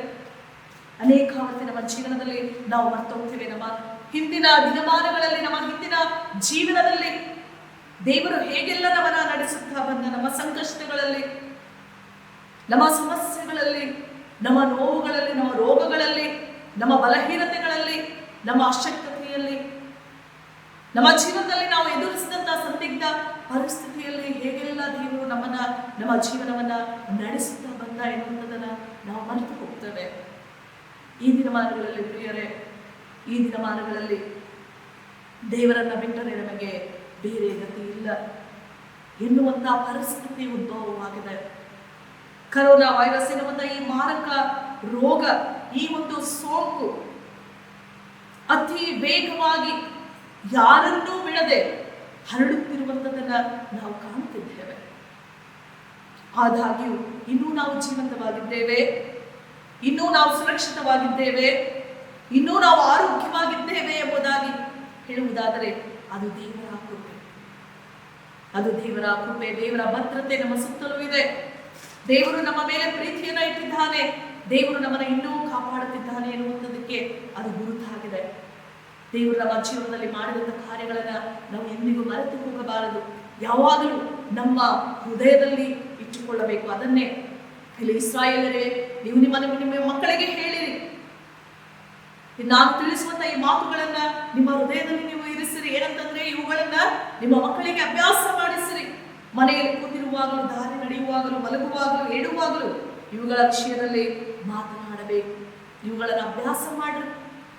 ಯಾವುದನ್ನ ಅಭ್ಯಾಸ ಮಾಡಬೇಕು? ಯಾವುದನ್ನ ನಮ್ಮ ಜೀವನದಲ್ಲಿ ದೇವರು ನಡೆಸಿದಂತ ನಮ್ಮ ಅನುಭವಗಳನ್ನ, ಕಷ್ಟಗಳಲ್ಲಿ ಹೇಗೆ ದೇವರು ನಮ್ಮ ಜೊತೆಯಲ್ಲಿದ್ದ, ನಮ್ಮ ಕಣ್ಣೀರಿನಲ್ಲಿ ಹೇಗೆ ದೇವರು ನಮ್ಮನ್ನ ಸಂತೈಸಿದ, ನಮ್ಮ ರೋಗದಲ್ಲಿ ಹೇಗೆ ದೇವರು ನಮ್ಮನ್ನ ಬಲಪಡಿಸಿ ಆಶೀರ್ವಾದ ಆರೋಗ್ಯವನ್ನ ಕೊಟ್ಟ ಅಭ್ಯಾಸ ಮಾಡಿ ನಿಮ್ಮ ಜೀವನದ ಕಾರ್ಯಗಳಲ್ಲಿ, ಹಿಂದಿನ ಸ್ಥಿತಿಗತಿಗಳಲ್ಲಿ ದೇವರು ನಿಮ್ಮನ್ನ ಯಾವ ರೀತಿಯಲ್ಲಿ ನಡೆಸಿದ ಅವೆಲ್ಲವುಗಳನ್ನ ನೀವು ನಿಮ್ಮ ಅನುಭವದಲ್ಲಿ ಅವುಗಳನ್ನು ಅಭ್ಯಾಸ ಮಾಡಿರಿ. ಮುಂದೆ ದೇವರ ವಾಕ್ಯದಲ್ಲಿ ನಾವು ಗಮನಿಸುವಾಗ 8ನೇ ವಚನದಲ್ಲಿ ಹೇಳುವಾಗ ನೋಡ್ರಿ, ಇವುಗಳನ್ನ ಜ್ಞಾಪಕಾರ್ಥವಾಗಿ ಕೈಗೆ ಕಟ್ಟಿಕೊಳ್ಳಿರಿ. ಇವು ಹಣೆಗೆ ಕಟ್ಟಿಕೊಳ್ಳುವ ಜ್ಞಾಪಕ ಪಟ್ಟಿ ಅಂತ ಇರಬೇಕು. ಜ್ಞಾಪಕ ಪಟ್ಟಿ ನಮ್ಮ ಹಣೆಯಲ್ಲಿ, ನಮ್ಮ ತಲೆಯಲ್ಲಿ ಯಾವಾಗಲೂ ದೇವರು ನಮಗೆ ಮಾಡಿದ್ದನ್ನ ಮರೆತು ಹೋಗದೆ ಸದಾಕಾಲ ನೆನಪು ಮಾಡಿಕೊಳ್ಳುವಂಥದ್ದು. ದೇವರನ್ನ ಆರಾಧಿಸುವುದರಲ್ಲಿ ನಾವು ಸನ್ನದ್ಧರಾಗಬೇಕು. ದೇವರ ಸಾನ್ನಿಧ್ಯಕ್ಕೆ ನಾವು ಬರುವಾಗ ಇವೆಲ್ಲವೂ ನಮ್ಮ ನೆನಪಿಗೆ ಬರಬೇಕು. 9ನೇ ವಚನ ನೋಡ್ರಿ, ಇನ್ನು ನಿಮ್ಮ ಮನೆ ಬಾಗಿಲಿನ ನಿಲುವು ಪಟ್ಟಿಗಳಲ್ಲಿಯೂ ತಲೆ ಬಾಗಿಲುಗಳ ಮೇಲೆಯೂ ಇವುಗಳನ್ನ ಬರೆಯಬೇಕು. ಕೆಲವು ಮನೆಗಳಲ್ಲಿ ನಾವು ಗಮನಿಸುವಾಗ, ಕೆಲವು ಮನೆಗಳನ್ನ ಪ್ರವೇಶ ಮಾಡುವಾಗ ಮನೆ ತುಂಬ ದೇವರ ವಾಕ್ಯವು, ದೇವರ ವಾಕ್ಯದ ವಾಲ್ ಪ್ಲೇಟ್ಸ್ ಇರುವಂಥದ್ದನ್ನು ನಾವು ಗಮನಿಸುತ್ತೇವೆ. ದೇವರ ವಾಕ್ಯ ನಮ್ಮೊಂದಿಗೆ ಮಾತನಾಡುವಂಥದ್ದು, ದೇವರ ವಾಕ್ಯ ನಮ್ಮನ್ನ ಬಲಪಡಿಸುವಂಥದ್ದು. ಇಲ್ಲಿ ದೇವರು ನಿಮ್ಮ ಜೀವನದಲ್ಲಿ ಮಾಡಿದಂಥ ಕಾರ್ಯಗಳನ್ನ ನಿಮ್ಮ ಮನೆ ಬಾಗಿಲಿನ ನಿಲುವು ಪಟ್ಟಿಗಳಲ್ಲಿಯೂ ತಲೆ ಬಾಗಿಲುಗಳ ಮೇಲೆಯೂ ಇವುಗಳನ್ನು ಬರೆಯಬೇಕು. ಅಂದ್ರೆ ಜ್ಞಾಪಕ ಪಟ್ಟಿಯ ಹಾಗೆ ದೇವರು ನಮಗೆ ಮಾಡಿದಂಥ ಯಾವ ಕಾರ್ಯವನ್ನು ಮರೆಯಬಾರದು. ಇನ್ನೊಂದು 12ನೇ ವಚನದಲ್ಲಿ ನಾವು ಗಮನಿಸ್ತೇವೆ ನೋಡ್ರಿ, ದಾಸರಾಗಿದ್ದ ನಿಮ್ಮನ್ನು ಬಿಡುಗಡೆ ಮಾಡಿದ ಯೆಹೋವನನ್ನು ಮರೆಯಬಾರದು. ದೇವರನ್ನು ಆರಾಧಿಸುವುದಕ್ಕಾಗಿ ನಾವು ಬರುವಾಗ ಕೃತಜ್ಞತಾ ಸ್ತೋತ್ರ ದೇವರಿಗೆ ನಾವು ಸಮರ್ಪಿಸುತ್ತೇವೆ. ಕೃತಜ್ಞತಾ ಸ್ತೋತ್ರದ ಕಾಣಿಕೆಗಳನ್ನು ನಾವು ಸಮರ್ಪಿಸುತ್ತೇವೆ. ಜನ್ಮದಿನ ಕಂಡವರಾಗಿ, ವಿವಾಹ ವಾರ್ಷಿಕೋತ್ಸವಗಳನ್ನ ಆಚರಿಸಿದವರಾಗಿ ದೇವರ ಸಾನ್ನಿಧ್ಯದಲ್ಲಿ ಕಾಣಿಕೆಗಳನ್ನ ನಾವು ಸಮರ್ಪಿಸುತ್ತೇವೆ. ದೇವರು ನಿಮಗೆ ಕೊಟ್ಟಂತ ಬಿಡುಗಡೆಯನ್ನ, ವಿಮೋಚನೆಯನ್ನ ನೀವು ಮರೆಯಬಾರದು. ದೇವರನ್ನು ಆರಾಧಿಸುವುದರಲ್ಲಿ ನಿಮ್ಮನ್ನ ನೀವು ಸನ್ನದ್ಧಗೊಳಿಸಿಕೊಳ್ಳಿರಿ. ಇನ್ನು ಮುಂದೆ 13ನೇ ವಚನದಲ್ಲಿ ಗಮನಿಸುವಾಗ, ನಿಮ್ಮ ದೇವರಾದ ಯೆಹೋವನಲ್ಲಿಯೇ ಭಯಭಕ್ತಿಯುಳ್ಳವರಾಗಿರಬೇಕು. ದೇವರಲ್ಲಿಯೇ ನೀವು ಭಯಭಕ್ತಿಯುಳ್ಳವರಾಗಿರು. ಇನ್ನು 128ನೇ ಕೀರ್ತನೆಯಲ್ಲಿ ನಾವು ಗಮನಿಸುವಾಗ, ಯಾರು ಯೆಹೋವನಲ್ಲಿ ಭಯಭಕ್ತಿಯುಳ್ಳವನಾಗಿರುತ್ತಾರೋ ಅವರು ಧನ್ಯರು ಎಂಬುದಾಗಿ ದೇವರ ವಾಕ್ಯ ಹೇಳುತ್ತದೆ. ದೇವರಲ್ಲಿ ಭಯಭಕ್ತಿಯುಳ್ಳವರಾಗಿ ದೇವರ ಸಾನ್ನಿಧ್ಯಕ್ಕೆ ಬರುವಾಗ, ದೇವರನ್ನು ಆರಾಧಿಸುವಾಗ ಭಯ ಭಕ್ತಿಯಿಂದ ಕಾಣಿಸಿಕೊಳ್ಳುವುದರಲ್ಲಿ ನಾವು ನಮ್ಮನ್ನು ಸನ್ನದ್ಧಗೊಳಿಸಿಕೊಳ್ಳಬೇಕು. 13ನೇ ವಚನದಲ್ಲಿ ನಾವು ಗಮನಿಸುವಾಗ, ಆತನನ್ನೇ ನೀವು ಸೇವಿಸಬೇಕು. ಯೆಹೋಶುವನು ಹೇಳುವಂತ ಮಾತು 24ನೇ ಅಧ್ಯಾಯ 15ನೇ ವಚನ, ನಾನು ನನ್ನ ಮನೆಯವರು ಯೆಹೋವನನ್ನೇ ಸೇವಿಸುವೆವು ಎನ್ನುವಂತ ಸಾಕ್ಷಿ. ದೇವರ ಸಾನ್ನಿಧ್ಯಕ್ಕೆ ಬರುವಾಗೆಲ್ಲ, ದೇವರ ಸಾನ್ನಿಧ್ಯಕ್ಕೆ ಬರುವಾಗಲೆಲ್ಲ ಕುಟುಂಬವಾಗಿ ದೇವರನ್ನ ಸೇವಿಸುವಂಥದ್ದು, ಅದು ಕುಟುಂಬಕ್ಕೆ ಆಶೀರ್ವಾದವನ್ನ ತರುವಂಥದ್ದಾಗಿದೆ. ಈ ದಿನಮಾನಗಳಲ್ಲಿ ಮಾಧ್ಯಮದ ಮೂಲಕ ನಾವು ದೇವರನ್ನು ಆರಾಧಿಸುವಾಗ ನಾವು ಹೇಗೆ ಕೂಡಿ ಬಂದಿರುತ್ತೇವೆ, ಯಾವ ರೀತಿಯಲ್ಲಿ ನಾವು ದೇವರನ್ನು ಆರಾಧಿಸುವುದರಲ್ಲಿ ಸನ್ನದ್ಧರಾಗಿದ್ದೇವೆ ಎಂಬುದನ್ನು ನಾವು ಪರೀಕ್ಷಿಸಿಕೊಳ್ಳೋಣ ಪ್ರಿಯರೇ. ಇನ್ನು 14ನೇ ವಚನದಲ್ಲಿ ನಾವು ಗಮನಿಸುವಾಗ, ದೇವರುಗಳು, ನೀವು ಸುತ್ತಲಿರುವ ಜನಾಂಗಗಳು ಸೇವಿಸುವಂತ ದೇವರುಗಳನ್ನು ಆರಾಧಿಸಬಾರದು. ನಿಮ್ಮ ಮಧ್ಯದಲ್ಲಿರುವ ನಿಮ್ಮ ದೇವರಾದ ಯೆಹೋವನಿಗೆ ಸಲ್ಲತಕ್ಕಂಥ ಗೌರವವನ್ನ ಮತ್ತೊಬ್ಬರಿಗೆ ಸಲ್ಲಿಸಬಾರದು. ದೇವರೊಬ್ಬನನ್ನೇ ಆರಾಧಿಸಬೇಕು. ದೇವರೊಬ್ಬರಿಗೆ ಸಲ್ಲಿಸಬೇಕಾದಂಥ ಗೌರವವನ್ನ ಸಲ್ಲಿಸಬೇಕು. ಈ ಒಂದು ಕಾರ್ಯಗಳಲ್ಲಿ ನಾವು ದೇವರನ್ನು ಆರಾಧಿಸುವಾಗ ನಾವು ನಮ್ಮನ್ನ ಪರೀಕ್ಷಿಸಿಕೊಂಡವರಾಗಿ ನಮ್ಮನ್ನ ಸನ್ನದ್ಧಗೊಳಿಸಿಕೊಳ್ಳಬೇಕಾಗಿದೆ ಪ್ರಿಯರೇ. ಇನ್ನು 2ನೇ ವಾಕ್ಯ ಭಾಗದಲ್ಲಿ ನಾವು ಗಮನಿಸುವಾಗ, ಎಫೆಸದವರಿಗೆ ಬರೆದಂತಹ ಪತ್ರಿಕೆ 4ನೇ ಅಧ್ಯಾಯದ 7ರಿಂದ 16 ವಚನಗಳಲ್ಲಿ ನಾವು ಗಮನಿಸುವಾಗ, ನಮ್ಮ ದೈನಂದಿನ ಜೀವನದಲ್ಲಿ ನಾವು ಸನ್ನದ್ಧರಾಗುವಂಥದ್ದು, ದೈನಂದಿನ ನಮ್ಮ ಜೀವನದಲ್ಲಿ ನಾವು ಸನ್ನದ್ಧರಾಗಬೇಕು. ದೇವ ಜನಾಂಗವಾಗಿ, ದೇವರ ಮಕ್ಕಳಾಗಿ ದೈನಂದಿನ ಜೀವನದಲ್ಲಿ ಸನ್ನದ್ಧರಾಗುವುದಕ್ಕೆ ದೇವರು ನಮಗೆ ಕೊಡುವಂತ ಕರೆ ಏನು ಎಂಬುದಾಗಿ ಗಮನಿಸುವಾಗ, ಪೌಲ ಎಫೆಸದವರಿಗೆ ಬರೆಯುತ್ತಾನೆ ನೋಡ್ರಿ, ಸಭೆಯವರಿಗೆ ನಾನಾ ವರಗಳಿದ್ದರೂ ಎಲ್ಲರೂ ಐಕ್ಯವಾಗಿರಬೇಕು. ಸಭೆಯಲ್ಲಿ ಇರುವಂತ ಪ್ರತಿಯೊಬ್ಬೊಬ್ಬರು ಅನೇಕ ವರಗಳನ್ನ ಹೊಂದಿದ್ದಾರೆ, ನಾನಾ ರೀತಿಯಾದಂಥ ವರಗಳನ್ನ ಹೊಂದಿದ್ದಾರೆ. ಆದರೂ ನಾನಾ ರೀತಿಯಾದಂಥ ವರಗಳಿಂದ ಹೊಂದಿದ್ದರೂ ಎಲ್ಲರೂ ಐಕ್ಯವಾಗಿರಬೇಕು ಎಂಬುದಾಗಿ ಪೌಲ ಹೇಳುತ್ತಾನೆ. 4ನೇ ಅಧ್ಯಾಯದ ಒಂದನೆಯ ವಚನದಲ್ಲಿ ನಾವು ಗಮನಿಸುವಾಗ ಪೌಲ ಹೇಳುವಂತ ಮಾತು, ನೀವು ದೇವರಿಂದ ಕರೆಯಲ್ಪಟ್ಟವರಾದ ಕಾರಣ ಯೋಗ್ಯರಾಗಿ ನಡೆದುಕೊಳ್ಳಬೇಕೆಂದು ನಾನು ನಿಮ್ಮನ್ನ ಪ್ರಬೋಧಿಸುತ್ತೇನೆ ಎಂಬುದಾಗಿ ಹೇಳ್ತಾನೆ. ನಮಗೆ ಬಂದಿರುವಂತಹ ಕರೆ ದೇವ ಜನಾಂಗ ಎನ್ನುವಂತಹ ಕರೆ, ದೇವ ಪ್ರಜೆ ಎನ್ನುವಂತಹ ಕರೆ, ಸ್ವಕೀಯ ಪ್ರಜೆ, ಆರಿಸಿಕೊಂಡಂತ ಜನಾಂಗ, ದೇವರ ಮಕ್ಕಳು ಎನ್ನುವಂತಹ ಕರೆ, ಅದು ನಮಗೆ ದೇವರಿಂದ ಬಂದಿರುವಂಥದ್ದು. ನೀವು ದೇವರಿಂದ ಕರೆಯಲ್ಪಟ್ಟವರಾದ ಕಾರಣ ಯೋಗ್ಯರಾಗಿ ನಡೆದುಕೊಳ್ಳ್ರಿ. ದೇವರು ನಮಗೆ ಕೊಟ್ಟಿರುವಂತಹ ಕರೆಗೆ ಯೋಗ್ಯರಾಗಿ ನಡೆದುಕೊಳ್ಳಬೇಕು. ನಮ್ಮ ಜೀವನದಲ್ಲಿ ನಾವು ಸನ್ನದ್ಧರಾಗಬೇಕು. ಯಾವ ವಿಚಾರದಲ್ಲಿ ಅಂತಂದ್ರೆ ನಮಗೆ ಕೊಡಲ್ಪಟ್ಟಿರುವಂತಹ ಕರೆಗೆ ಯೋಗ್ಯರಾಗಿ ನಡೆದುಕೊಳ್ಳುವಂತ ವಿಚಾರದಲ್ಲಿ ನಾವು ಸನ್ನದ್ಧರಾಗಬೇಕು. ಯಾವ ರೀತಿಯಲ್ಲಿ ನಾವು ಸನ್ನದ್ಧಗೊಳ್ಳಬೇಕು ಎನ್ನುವಂಥದ್ದನ್ನು ಆತನು ಮುಂದುವರೆದು ತಿಳಿಸುತ್ತಾನೆ. ಏನಂತಂದ್ರೆ, ಪೂರ್ಣ ವಿನಯ ಸಾತ್ವಿಕತ್ವದಿಂದಲೂ ದೀರ್ಘ ಶಾಂತಿಯಿಂದಲೂ ಕೂಡಿದವರಾಗಿರಲಿ. ಇದು ನಾವು ಸನ್ನದ್ಧರಾಗುವಂಥದ್ದು. ದೇವ ಜನಾಂಗವಾಗಿ, ದೇವರ ಮಕ್ಕಳಾಗಿ, ಯಾಜಕ ವಂಶಸ್ಥರಾಗಿ, ಮೀಸಲಾದಂತಹ ಪ್ರಜೆಯಾಗಿ, ದೇವರಿಗೆ ಮೀಸಲಾದಂತಹ ಮಕ್ಕಳಾಗಿ ದೀರ್ಘ ಶಾಂತಿಯಿಂದ ಇರುವಂಥದ್ದು, ಪೂರ್ಣ ವಿನಯದಿಂದಲೂ ಸಾತ್ವಿಕತ್ವದಿಂದಲೂ ಇರುವಂಥದ್ದು. ಇದು ನಾವು ನಮ್ಮ ದೈನಂದಿನ ಜೀವನದಲ್ಲಿ ಸನ್ನದ್ಧರಾಗುವುದಕ್ಕೆ ದೇವರ ವಾಕ್ಯ ಕೊಡುವಂತಹ ಕರೆ. ಮುಂದುವರೆದು ದೇವರ ವಾಕ್ಯ ಹೇಳ್ತದೆ, ಪ್ರೀತಿಯಿಂದ ಒಬ್ಬರನ್ನೊಬ್ಬರು ನೀವು ಸಹಿಸಿಕೊಳ್ಳ್ರಿ. ಪ್ರೀತಿ ಎನ್ನುವಂತ ಸೂತ್ರ, ಪ್ರೀತಿ ಎನ್ನುವಂತ ಧರ್ಮಶಾಸ್ತ್ರ. ನಿಮ್ಮ ದೇವರಾದಂಥ ಯೆಹೋವನನ್ನ ನೀನು ಪ್ರೀತಿಸು, ನಿನ್ನ ನೆರೆಯವನನ್ನ ನೀನು ಪ್ರೀತಿಸು ಎನ್ನುವಂತ ಧರ್ಮಶಾಸ್ತ್ರ. ನೆರೆಯವರನ್ನ ಪ್ರೀತಿಸುವಂಥದ್ರಲ್ಲಿ ಇಡೀ ಧರ್ಮಶಾಸ್ತ್ರವೆಲ್ಲ ಅಡಕವಾಗಿದೆ ಎನ್ನುವಂಥದ್ದು ಯೇಸು ಸ್ವಾಮಿಯ ಬೋಧನೆಯ ಒಂದು ಸಾರಾಂಶ. ಅದನ್ನೇ ಇಲ್ಲಿ ಪೌಲ ಹೇಳುವಂಥದ್ದು, ಪ್ರೀತಿಯಿಂದ ಒಬ್ಬರನ್ನೊಬ್ಬರು ಸಹಿಸಿಕೊಳ್ಳರೆ. ಮುಂದುವರೆದು ಆತನು ಹೇಳ್ತಾನೆ, ಸಮಾಧಾನವೆಂಬ ಬಂಧನದಿಂದ ಕಟ್ಟಲ್ಪಟ್ಟವರಾಗಿದ್ದು ಪವಿತ್ರಾತ್ಮನಿಂದ ಉಂಟಾಗುವ ಐಕ್ಯವನ್ನು ಕಾಪಾಡಿಕೊಳ್ಳುವುದಕ್ಕೆ ಆಸಕ್ತರಾಗಲಿ. ಸಮಾಧಾನವೆಂಬ ಬಂಧನ ನಮ್ಮ ಮಧ್ಯದಲ್ಲಿ, ಇತರರ ಮಧ್ಯದಲ್ಲಿ, ನಮ್ಮ ಮತ್ತು ಇತರರ ಮಧ್ಯದಲ್ಲಿ ಸಮಾಧಾನ ಎನ್ನುವಂಥ ಬಂಧನ, ಅದರಿಂದ ನಾವು ಬಂಧಿಸಲ್ಪಟ್ಟವರಾಗಿರಬೇಕು. ಪವಿತ್ರಾತ್ಮನಿಂದ ಉಂಟಾಗುವಂಥ ಐಕ್ಯವನ್ನ ಕಾಪಾಡಿಕೊಳ್ಳುವುದಕ್ಕೆ ನಾವು ಆಸಕ್ತರಾಗಿರಬೇಕು. ಕೆಲವರು ಮಾತೆತ್ತಿದ್ರೆ ಜಗಳ, ಮಾತೆತ್ತಿದ್ರೆ ಭಿನ್ನಾಭಿಪ್ರಾಯ, ಮಾತೆತ್ತಿದ್ರೆ ವೈಮನಸ್ಸು, ದ್ವೇಷ. ಆದರೆ ದೇವರ ವಾಕ್ಯ ಹೇಳುವಂಥದ್ದು ಏನಂತಂದ್ರೆ, ಪವಿತ್ರಾತ್ಮನಿಂದ ಉಂಟಾಗುವಂಥ ಐಕ್ಯವನ್ನ ಕಾಪಾಡಿಕೊಳ್ಳುವುದಕ್ಕೆ ಆಸಕ್ತರಾಗಿರ್ಬೇಕು.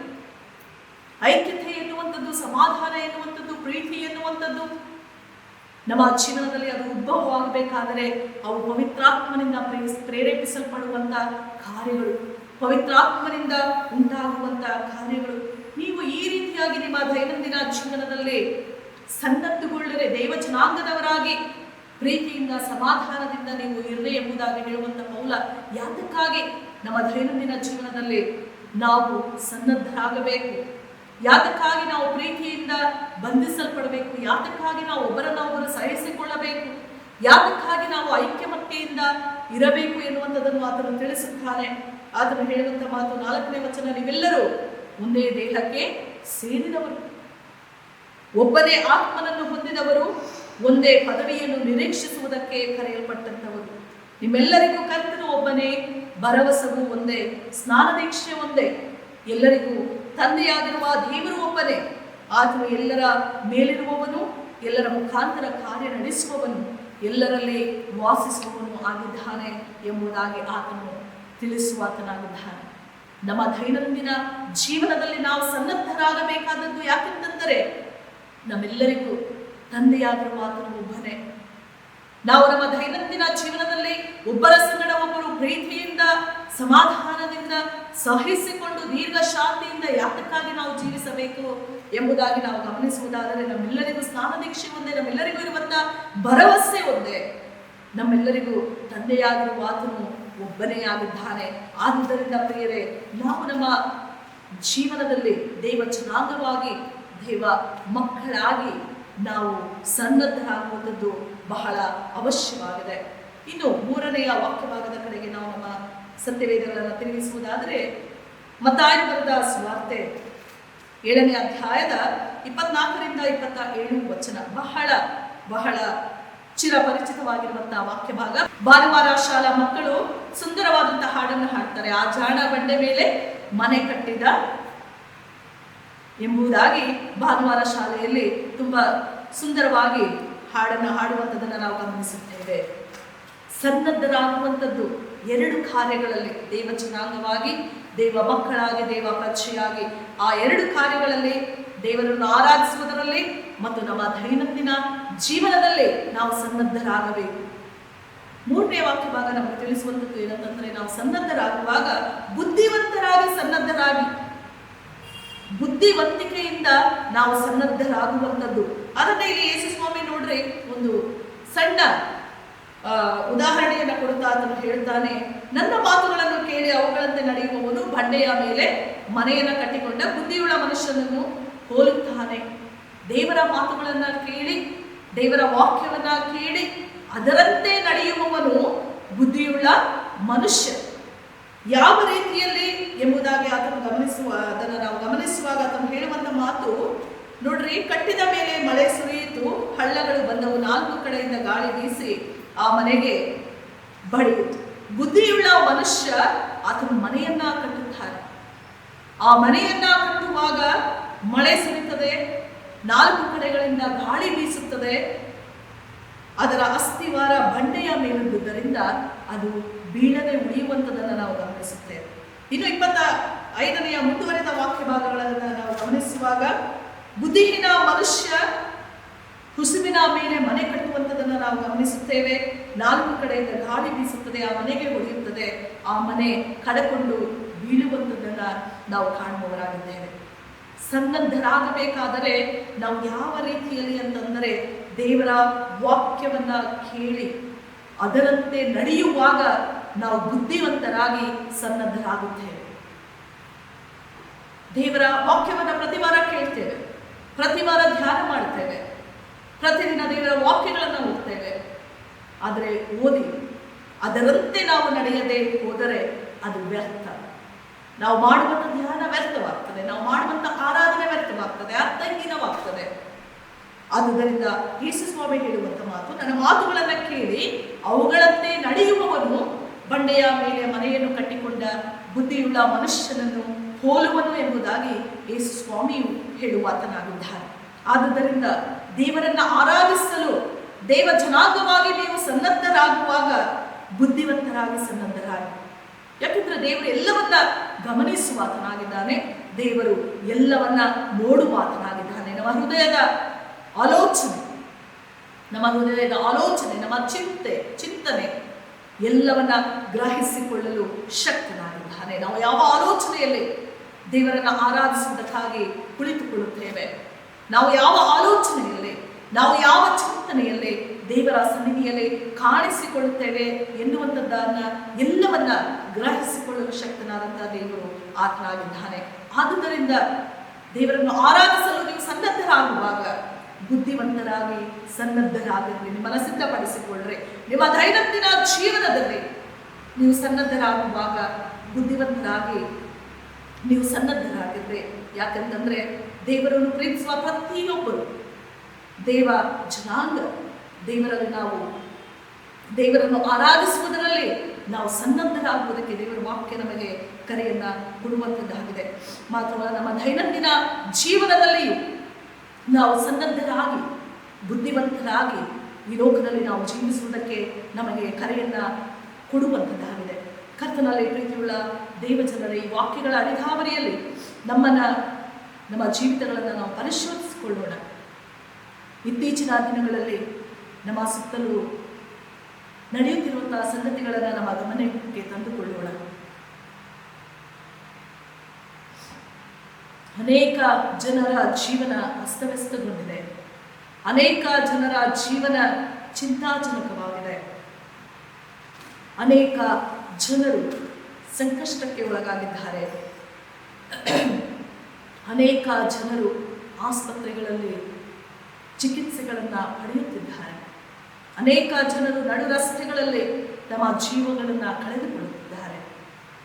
ದೇವ ಜನಾಂಗವಾಗಿ, ದೇವ ಪ್ರಜೆಯಾಗಿ, ದೇವ ಮಕ್ಕಳಾಗಿ ದೇವರು ನಮ್ಮನ್ನು ಇನ್ನೂ ಸುರಕ್ಷಿತವಾಗಿ ಇರಿಸಿದ್ದಾನೆ. ನಮ್ಮ ಸುತ್ತಲೂ ಅಪಾಯ ಇದೆ, ನಮ್ಮ ಸುತ್ತಲೂ ರೋಗವಿದೆ, ನಮ್ಮ ಸುತ್ತಲೂ ಮರಣವಿದೆ, ನಮ್ಮ ಸುತ್ತಲೂ ನಾಶನವಿದೆ. ಆದಾಗ್ಯೂ ನಮ್ಮ ಜೀವನ ಇನ್ನೂ ಭದ್ರವಾಗಿದೆ. ದೇವರು ನಮಗೆ ಒಂದು ಆದ್ಯ ಕರ್ತವ್ಯವನ್ನು ಕೊಟ್ಟಿದ್ದಾನೆ.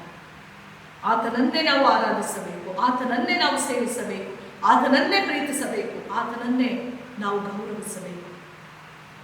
ದೇವ ಜನಾಂಗವಾಗಿ, ದೇವ ಮಕ್ಕಳಾಗಿ ಸದಾಕಾಲ ಪ್ರೀತಿ ಎನ್ನುವಂಥ ಧರ್ಮಶಾಸ್ತ್ರವನ್ನು ಅನುಸರಿಸುವವರಾಗಿ ದೇವರನ್ನು ಆರಾಧಿಸುವುದರಲ್ಲಿ, ನಮ್ಮ ದೈನಂದಿನ ಜೀವನದಲ್ಲಿ ಬುದ್ಧಿವಂತರಾಗಿ ನಾವು ಜೀವಿಸುವುದಕ್ಕೆ ದೇವರ ವಾಕ್ಯ ನಮ್ಮನ್ನು ಪ್ರೇರೇಪಿಸುವಂಥದ್ದಾಗಿದೆ. ಈ ರೀತಿಯಾಗಿ ನಮ್ಮನ್ನು ಸನ್ನದ್ಧಗೊಳಿಸಿಕೊಂಡವರಾಗಿ ದೇವರು ಮೆಚ್ಚುವಂಥ ಜೀವಿತವನ್ನು ನಾವು ಜೀವಿಸುವಂತೆ ದೇವರ ಆತ್ಮನು ತಾನೇ ನಮ್ಮನ್ನು ಆಶೀರ್ವಾದ ಮಾಡಿ ನಡೆಸಲಿ. ಆಮೇಲೆ ಪ್ರಾರ್ಥನೆ ಮಾಡೋಣ.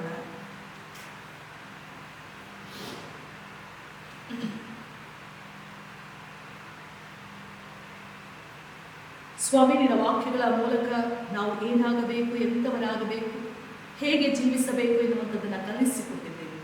ಅದರಂತೆ ನಾವಾಗಲು ನಿನ್ನ ಆತ್ಮನ ಬಲದಿಂದ ನಮ್ಮನ್ನು ತುಂಬಿಸೆಂದು ಯೇಸುವಿನ ಹೆಸರಿನಲ್ಲಿ ಪ್ರಾರ್ಥನೆಯನ್ನು ಬೇಡುತ್ತೇವೆ ನಮ್ಮ ತಂದೆಯೇ. ಆಮೇಲೆ ದೇವರ ವಾಕ್ಯವನ್ನು ನಂಬಿಕೆಯಿಂದ ಧ್ಯಾನ ಮಾಡಿದಂಥ ನಾವು ಎಲ್ಲರೂ ಒಟ್ಟಾಗಿ ನಮ್ಮ ವಿಶ್ವಾಸವನ್ನು ಅರಿಕೆ ಮಾಡೋಣ. 128ನೆಯ ಪುಟದಲ್ಲಿರುವಂಥ ವಿಶ್ವಾಸದ ಅರಿಕೆಯನ್ನು ನಾವು ಮಾಡೋಣ. ಪರಲೋಕ ಭೂಲೋಕಗಳನ್ನು ಸೃಷ್ಟಿಸಿದ ಸರ್ವಶಕ್ತನಾಗಿರುವ ತಂದೆಯಾದ ದೇವರನ್ನು ನಂಬುತ್ತೇನೆ. ಆತನ ಏಕಕುಮಾರನಾಗಿರುವ ನಮ್ಮ ಪ್ರಭುವಾದ ಯೇಸು ಕ್ರಿಸ್ತನನ್ನು ನಂಬುತ್ತೇನೆ.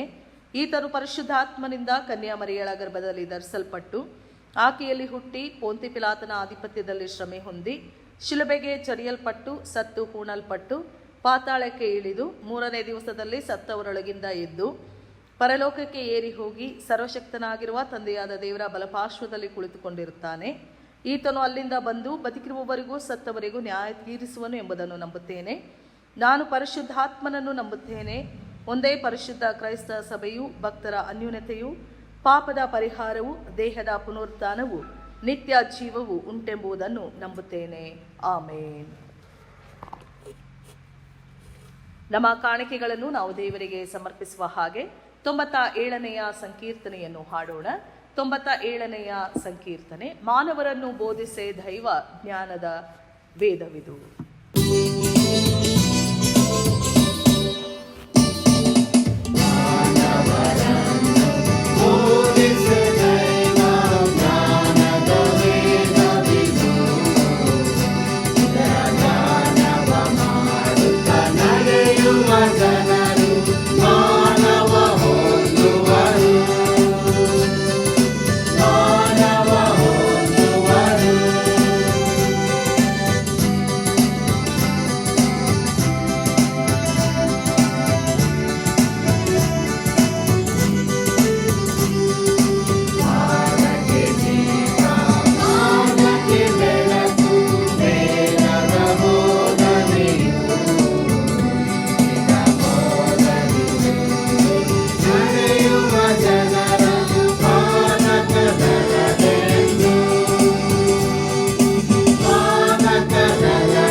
ನಮ್ಮ ಕಾಣಿಕೆಗಳನ್ನು ನಾವು ದೇವರಿಗೆ ಸಮರ್ಪಿಸೋಣ.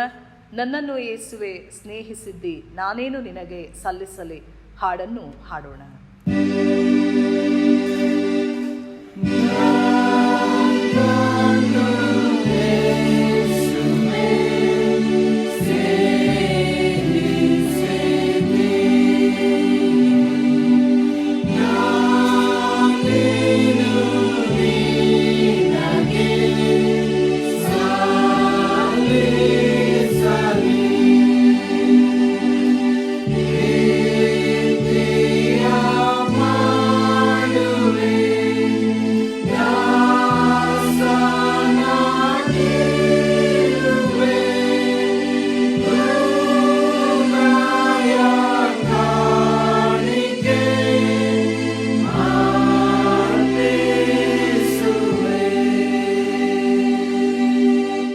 ಸಭೆಯವರಿಗೆ ತಿಳಿಸತಕ್ಕಂಥ ಸಭಾ ಪ್ರಕಟಣೆಗಳು. ಮೊದಲಿಗೆ ಸಭೆಯವರಿಗೆ ತಿಳಿಸತಕ್ಕ ಮರಣದ ವಾರ್ತೆ. ನಮ್ಮ ಸಾಡೆ ಸ್ಮಾರಕ ದೇವಾಲಯದ ಸಭಾ ಸದಸ್ಯರಾದಂಥ ಶ್ರೀಮತಿ ಲತಾ ಇವರು ತಮ್ಮ 78ನೆಯ ವಯಸ್ಸಿನಲ್ಲಿ ದಿನಾಂಕ 11/7/2020 ಇಹಲೋಕದ ಯಾತ್ರೆಯನ್ನು ಮುಗಿಸಿ ಕರ್ತನಲ್ಲಿ ನಿದ್ರೆ ಹೋದರೆಂದು ತಿಳಿಸಲು ವಿಷಾದಿಸುತ್ತೇವೆ.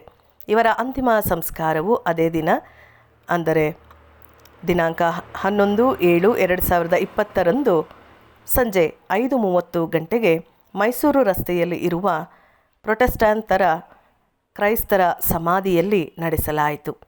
ಗತಿಸಿದ ಪ್ರಿಯ ಸಹೋದರಿಯ ಜೀವಿತಕ್ಕಾಗಿ ದೇವರಿಗೆ ಸ್ತೋತ್ರವನ್ನು ಸಲ್ಲಿಸುತ್ತಾ, ದುಃಖದಲ್ಲಿರುವಂಥ ಕುಟುಂಬವನ್ನು ಪ್ರಾರ್ಥನೆಯಲ್ಲಿ ನಾವು ನೆನಪು ಮಾಡಿಕೊಳ್ಳುವ ಹಾಗೆ ಕ್ಷಣಕಾಲ ಮೌನವಾಗಿದ್ದು, ಹೌದು ರಮ್ಯ ನಿವಾಸವಿದೆ ದೇವ ಜನರಿಗೋಸ್ಕರವು ಎನ್ನುವ ಸಂಗೀತವನ್ನು ಹಾಡೋಣ.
ಪ್ರಾರ್ಥನೆ ಮಾಡೋಣ. ಜೀವ ಮರಣಗಳ ಒಡೆಯನಾದ ಯೇಸು ಸ್ವಾಮಿಯಲ್ಲಿ ನಮ್ಮ ತಂದೆಯಾದ ದೇವರೇ, ನಾನೇ ಪುನರುತ್ಥಾನವೂ ಜೀವವೂ ಆಗಿದ್ದೇನೆ. ನನ್ನನ್ನು ನಂಬುವವರು ಸತ್ತರೂ ಬದುಕುವರು, ಮತ್ತು ಬದುಕುತ್ತಾ ನನ್ನನ್ನು ನಂಬುವ ಪ್ರತಿಯೊಬ್ಬರು ಎಂದಿಗೂ ಸಾಯುವುದಿಲ್ಲ ಎಂಬುದಾಗಿ ನೀನು ಹೇಳಿದ್ದಿ. ನಿನ್ನ ಮಕ್ಕಳಾದ ನಮಗೆ ನೀನು ಅನುಗ್ರಹಿಸಿಕೊಟ್ಟಿರುವಂಥ ನಂಬಿಕೆ, ನಿರೀಕ್ಷೆ, ವಿಶ್ವಾಸಗಳಿಗಾಗಿ ನಾವು ನಿನಗೆ ಸ್ತೋತ್ರವನ್ನು ಸಲ್ಲಿಸುತ್ತೇವೆ. ನಮ್ಮ ಸಾಡೆ ಸ್ಮಾರಕ ದೇವಾಲಯದ ಸಭಾ ಸದಸ್ಯರಾದಂಥ ಶ್ರೀಮತಿ ಲತಾ ಅವರಿಗಾಗಿ, ಅವರ ಜೀವಿತಕ್ಕಾಗಿ ನಾವು ನಿನಗೆ ಸ್ತೋತ್ರವನ್ನು ಸಲ್ಲಿಸುತ್ತೇವೆ. ತಮ್ಮ 78ನೆಯ ವಯಸ್ಸಿನಲ್ಲಿ ಇಹಲೋಕದ ಯಾತ್ರೆಯನ್ನು ಮುಗಿಸಿ ನಿನ್ನಲ್ಲಿ ನಿದ್ರೆ ಹೋಗಿದ್ದಾರೆ. ಅವರ 78 ವರ್ಷಗಳ ಸುದೀರ್ಘವಾದಂಥ ಜೀವನಕ್ಕಾಗಿ ನಾವು ನಿನ್ನನ್ನು ವಂದಿಸಿ ಕೊಂಡಾಡುವವರಾಗಿದ್ದೇವೆ. ಈ ಲೋಕದಲ್ಲಿ ಅವರು ಇರುವಾಗಲೂ ಅವರು ನಿರ್ವಹಿಸಿದ ಎಲ್ಲ ಜವಾಬ್ದಾರಿಗಳಿಗಾಗಿ, ಅವರ ಜೀವನದ ಎಲ್ಲ ಆದರ್ಶದ ಸಂಗತಿಗಳಿಗಾಗಿ, ಕುಟುಂಬದಲ್ಲಿ ತೋರಿಸಿದಂಥ ಪ್ರೀತಿ, ಕರುಣೆ, ಸಹನೆ, ಅವರು ಹೊತ್ತಂಥ ಭಾರಗಳಿಗಾಗಿ, ಜವಾಬ್ದಾರಿಗಳಿಗಾಗಿ, ಎಲ್ಲವುಗಳಿಗಾಗಿ ಸ್ವಾಮಿ ನಾವು ಒಟ್ಟಾರೆಯಲ್ಲಿ ಅವರ ಇಡೀ ಜೀವನಕ್ಕಾಗಿ ನಿನಗೆ ಸ್ತೋತ್ರವನ್ನು ಸಲ್ಲಿಸುತ್ತೇವೆ. ಅವರು ಬಿಟ್ಟು ಹೋಗಿರುವಂಥ ಅವರ ಕುಟುಂಬವನ್ನು ಈ ಸಮಯದಲ್ಲಿ ನೆನಪು ಮಾಡಿಕೊಳ್ಳುತ್ತೇವೆ. ತಾಯಿಯು ತನ್ನ ಮಕ್ಕಳನ್ನು ಸಂತೈಸುವಂತೆ ಅವರ ಕುಟುಂಬಕ್ಕೆ ಬೇಕಾಗಿರುವಂಥ ಸಂತೈಸುವಿಕೆಯನ್ನು, ಸಮಾಧಾನವನ್ನು, ಶಾಂತಿಯನ್ನು ನೀನು ತಾನೇ ಅನುಗ್ರಹಿಸಿಕೊಡು. ದೈಹಿಕವಾಗಿ ಅವರು ನಮ್ಮ ಮಧ್ಯದಲ್ಲಿ ಇಲ್ಲದೆ ಹೋದರೂ ನಿನ್ನ ಮಹಿಮೆಯ ಬರೋಣದಲ್ಲಿ ಸ್ವಾಮಿ ನಾವು ಒಬ್ಬರನ್ನೊಬ್ಬರು ಸಂಧಿಸುತ್ತೇವೆ ಎನ್ನುವಂಥ ದೃಢ ವಿಶ್ವಾಸ, ನಂಬಿಕೆಯಲ್ಲಿ ಸಭೆಯಾಗಿ ನಾವು ಜೀವಿಸುವಂತೆ ಕುಟುಂಬವನ್ನು, ಇಡೀ ಸಭೆಯನ್ನು ಆಶೀರ್ವಾದ ಮಾಡೆಂದು ಯೇಸು ಸ್ವಾಮಿಯ ಹೆಸರಿನಲ್ಲಿ ಪ್ರಾರ್ಥನೆಯನ್ನು ಬೇಡುತ್ತೇವೆ ನಮ್ಮ ತಂದೆಯೇ, ಆಮೇನ್. ಪ್ರಾರ್ಥನೆ ಮಾಡೋಣ. ನಿನ್ನ ಪ್ರೀತಿಗೆ ಬದಲಾಗಿ ಸ್ವಾಮಿ ನಾವು ಏನನ್ನೂ ಸಮರ್ಪಿಸಲಾರೆವು. ಯಾವ ಕಾಣಿಕೆಗಳನ್ನು ನಾನು ದೇವರ ಸಮ್ಮುಖದಲ್ಲಿ ಸಮರ್ಪಿಸಿ ಅಡ್ಡ ಬೀಳಲಿ ಎಂಬುದಾಗಿ ಪ್ರವಾದಿಯಾದ ಮೀಕನ ಮಾತುಗಳನ್ನು ನಮ್ಮ ಸ್ಮರಣೆಗೆ ನಾವು ತಂದುಕೊಳ್ಳುತ್ತೇವೆ. ಸ್ವಾಮಿ, ನಮ್ಮ ಕಾಣಿಕೆಗಳಿಗಿಂತ ಹೆಚ್ಚಾಗಿ ನಮ್ಮನ್ನು, ನಮ್ಮ ದೇಹ, ಆತ್ಮ, ಪ್ರಾಣಗಳನ್ನು ನಿನ್ನ ಕೈಗಳಲ್ಲಿ ನಾವು ಸಜೀವ ಯಜ್ಞವಾಗಿ ಸಮರ್ಪಿಸಿ ಕೊಡುತ್ತೇವೆ. ಬಡ ವಿಧವೆಯೂ ತನ್ನಲ್ಲಿದ್ದಂಥ 2 ಕಾಸುಗಳನ್ನು ನಿನ್ನ ಸಾನ್ನಿಧ್ಯದಲ್ಲಿ ಸಮರ್ಪಿಸುವುದರ ಮೂಲಕ ತನ್ನ ಜೀವಮಾನವನ್ನೆಲ್ಲ ನಿನ್ನ ಕೈಗಳಲ್ಲಿ ಅರ್ಪಿಸಿಕೊಟ್ಟ ಹಾಗೆ ಇಗೋ ಸ್ವಾಮಿ, ನಮ್ಮನ್ನು, ನಮ್ಮ ಜೀವಿತಗಳನ್ನು ನಿನಗೆ ನಾವು ಸಮರ್ಪಿಸಿ ಕೊಡುತ್ತೇವೆ. ನಮ್ಮ ಆಂತರ್ಯದ ಹೃದಯಾಂತರಾಳದ ಕೃತಜ್ಞತಾ ಭಾವದೊಂದಿಗೆ ಸ್ವಾಮಿ ನಿನಗೆ ನಮ್ಮ ಜೀವಿತಗಳನ್ನು ಸಮರ್ಪಿಸುತ್ತೇವೆ. ನೀನು ಮಾಡಿದ ಉಪಕಾರಗಳಲ್ಲಿ ಒಂದನ್ನೂ ನಾವು ಮರೆತು ಹೋಗದೆ ಕೃತಜ್ಞತೆಯಿಂದ ನಮ್ಮ ಕಾಣಿಕೆಗಳೊಂದಿಗೆ ನಿನ್ನ ಬಳಿಗೆ ಬರುತ್ತೇವೆ ಸ್ವಾಮಿ. ನಾವು ಬೇಡಿದ್ದಾಗಿಯೂ ಬೇಡದೆ ಬಿಟ್ಟಾಗಿಯೂ ಸ್ವಾಮಿ ನಮ್ಮನ್ನು ಆಶೀರ್ವಾದ ಮಾಡುತ್ತಿದ್ದಿ, ನಮ್ಮನ್ನು ಕಾಪಾಡುತ್ತಿದ್ದಿ, ನಮ್ಮನ್ನು ಹರಸಿದ್ದಿ, ನಮ್ಮನ್ನು ಕೈ ಹಿಡಿದು ಮುನ್ನಡೆಸುತ್ತಿದ್ದಿ. ಅದಕ್ಕಾಗಿ ನಿನಗೆ ಸ್ತೋತ್ರ ಸ್ವಾಮಿ. ತಂದೆಯೋಪಾದಿಯಲ್ಲಿ ತಾಯಿಯೋಪಾದಿಯಲ್ಲಿ ನಮ್ಮನ್ನು ಸಲಹುವಂಥ ದೇವರು ನೀನಾಗಿದ್ದಿ. ಸದಾಕಾಲವೂ ನಮ್ಮ ದೇವರಾಗಿದ್ದು ನಿನ್ನ ಪ್ರಜೆಗಳಾದಂತಹ ನಮ್ಮನ್ನು ಸ್ವಾಮಿ ಕಾಪಾಡುವಂಥ ರಕ್ಷಕನಾಗಿದ್ದಿ. ಸದಾಕಾಲ ನಮ್ಮ ತಂದೆಯಾಗಿದ್ದು ನಿನ್ನ ಮಕ್ಕಳಾದಂತಹ ನಮ್ಮನ್ನು ಪ್ರೀತಿ ಮಾಡುವ ಆತನಾಗಿದ್ದಿ. ನಿನ್ನ ಪ್ರೀತಿಗಾಗಿ ಸ್ವಾಮಿ, ನಿನ್ನ ಕರುಣೆಗಾಗಿ ನಾವು ಮತ್ತೊಂದು ಆವರ್ತಿ ನಾವು ನಿನಗೆ ಸ್ತೋತ್ರವನ್ನು ಸಲ್ಲಿಸುತ್ತೇವೆ. ನಮ್ಮೊಂದಿಗೆ ನೀನು ಮಾಡಿಕೊಂಡಿರುವಂಥ ಒಡಂಬಡಿಕೆಗಾಗಿ ನಿನಗೆ ಸ್ತೋತ್ರ. ದೇವ ಜನಾಂಗ, ದೇವ ಪ್ರಜೆ, ದೇವ ಮಕ್ಕಳು, ಸ್ವಕೀಯ ಪ್ರಜೆ ಎನ್ನುವಂಥ ಆ ನಿನ್ನ ಒಡಂಬಡಿಕೆಗಾಗಿ, ತಂದೆ ಮಕ್ಕಳು ಎನ್ನುವಂಥ ಬಾಂಧವ್ಯಕ್ಕಾಗಿ ಸ್ವಾಮಿ ನಾವು ನಿನಗೆ ಸ್ತೋತ್ರವನ್ನು ಸಲ್ಲಿಸುತ್ತೇವೆ. ಈ ಒಂದು ಒಡಂಬಡಿಕೆಗೆ ಬದ್ಧವಾದಂಥ ಜೀವಿತವನ್ನು ನಾವು ಜೀವಿಸುವಂತೆ ಈ ಆರಾಧನೆಯ ಮೂಲಕ ನಮ್ಮನ್ನು ಸನ್ನದ್ಧಗೊಳಿಸು ಸ್ವಾಮಿ. ನಿನ್ನನ್ನು ಆರಾಧಿಸುವುದರಲ್ಲಿ, ನಮ್ಮ ದೈನಂದಿನ ಜೀವನದಲ್ಲಿ ನಾವು ಸನ್ನದ್ಧರಾಗಿ, ಸಶಕ್ತರಾಗಿ ಸ್ವಾಮಿ ನೀನು ಮೆಚ್ಚುವಂಥ ಪ್ರಜೆಗಳಾಗಿ, ನೀನು ಮೆಚ್ಚುವಂಥ ಮಕ್ಕಳಾಗಿ ನಾವು ಜೀವಿಸುವಂತೆ ನಮ್ಮನ್ನು ಬಲಪಡಿಸು. ತಮ್ಮ ಜನ್ಮದಿನ ಕಂಡಂಥವರನ್ನು, ವಿವಾಹ ವಾರ್ಷಿಕೋತ್ಸವ ಆಚರಿಸಿದಂಥ ಕುಟುಂಬಗಳನ್ನು ಕರುಣಿಸಿ ಕಾಯ್ದು ಕಾಪಾಡು. ಕರ್ತನೆ, ಈ ದಿನಮಾನಗಳಲ್ಲಿ ಪ್ರತಿಯೊಂದು ಹೊಸ ವರುಷ, ಪ್ರತಿಯೊಂದು ಹೊಸ ಗಳಿಗೆ, ಪ್ರತಿಯೊಂದು ಹೊಸ ಕ್ಷಣ ಅದು ನಿನ್ನ ಆಶೀರ್ವಾದ ಹೊರತು ಮತ್ತೊಂದಲ್ಲ ಸ್ವಾಮಿ.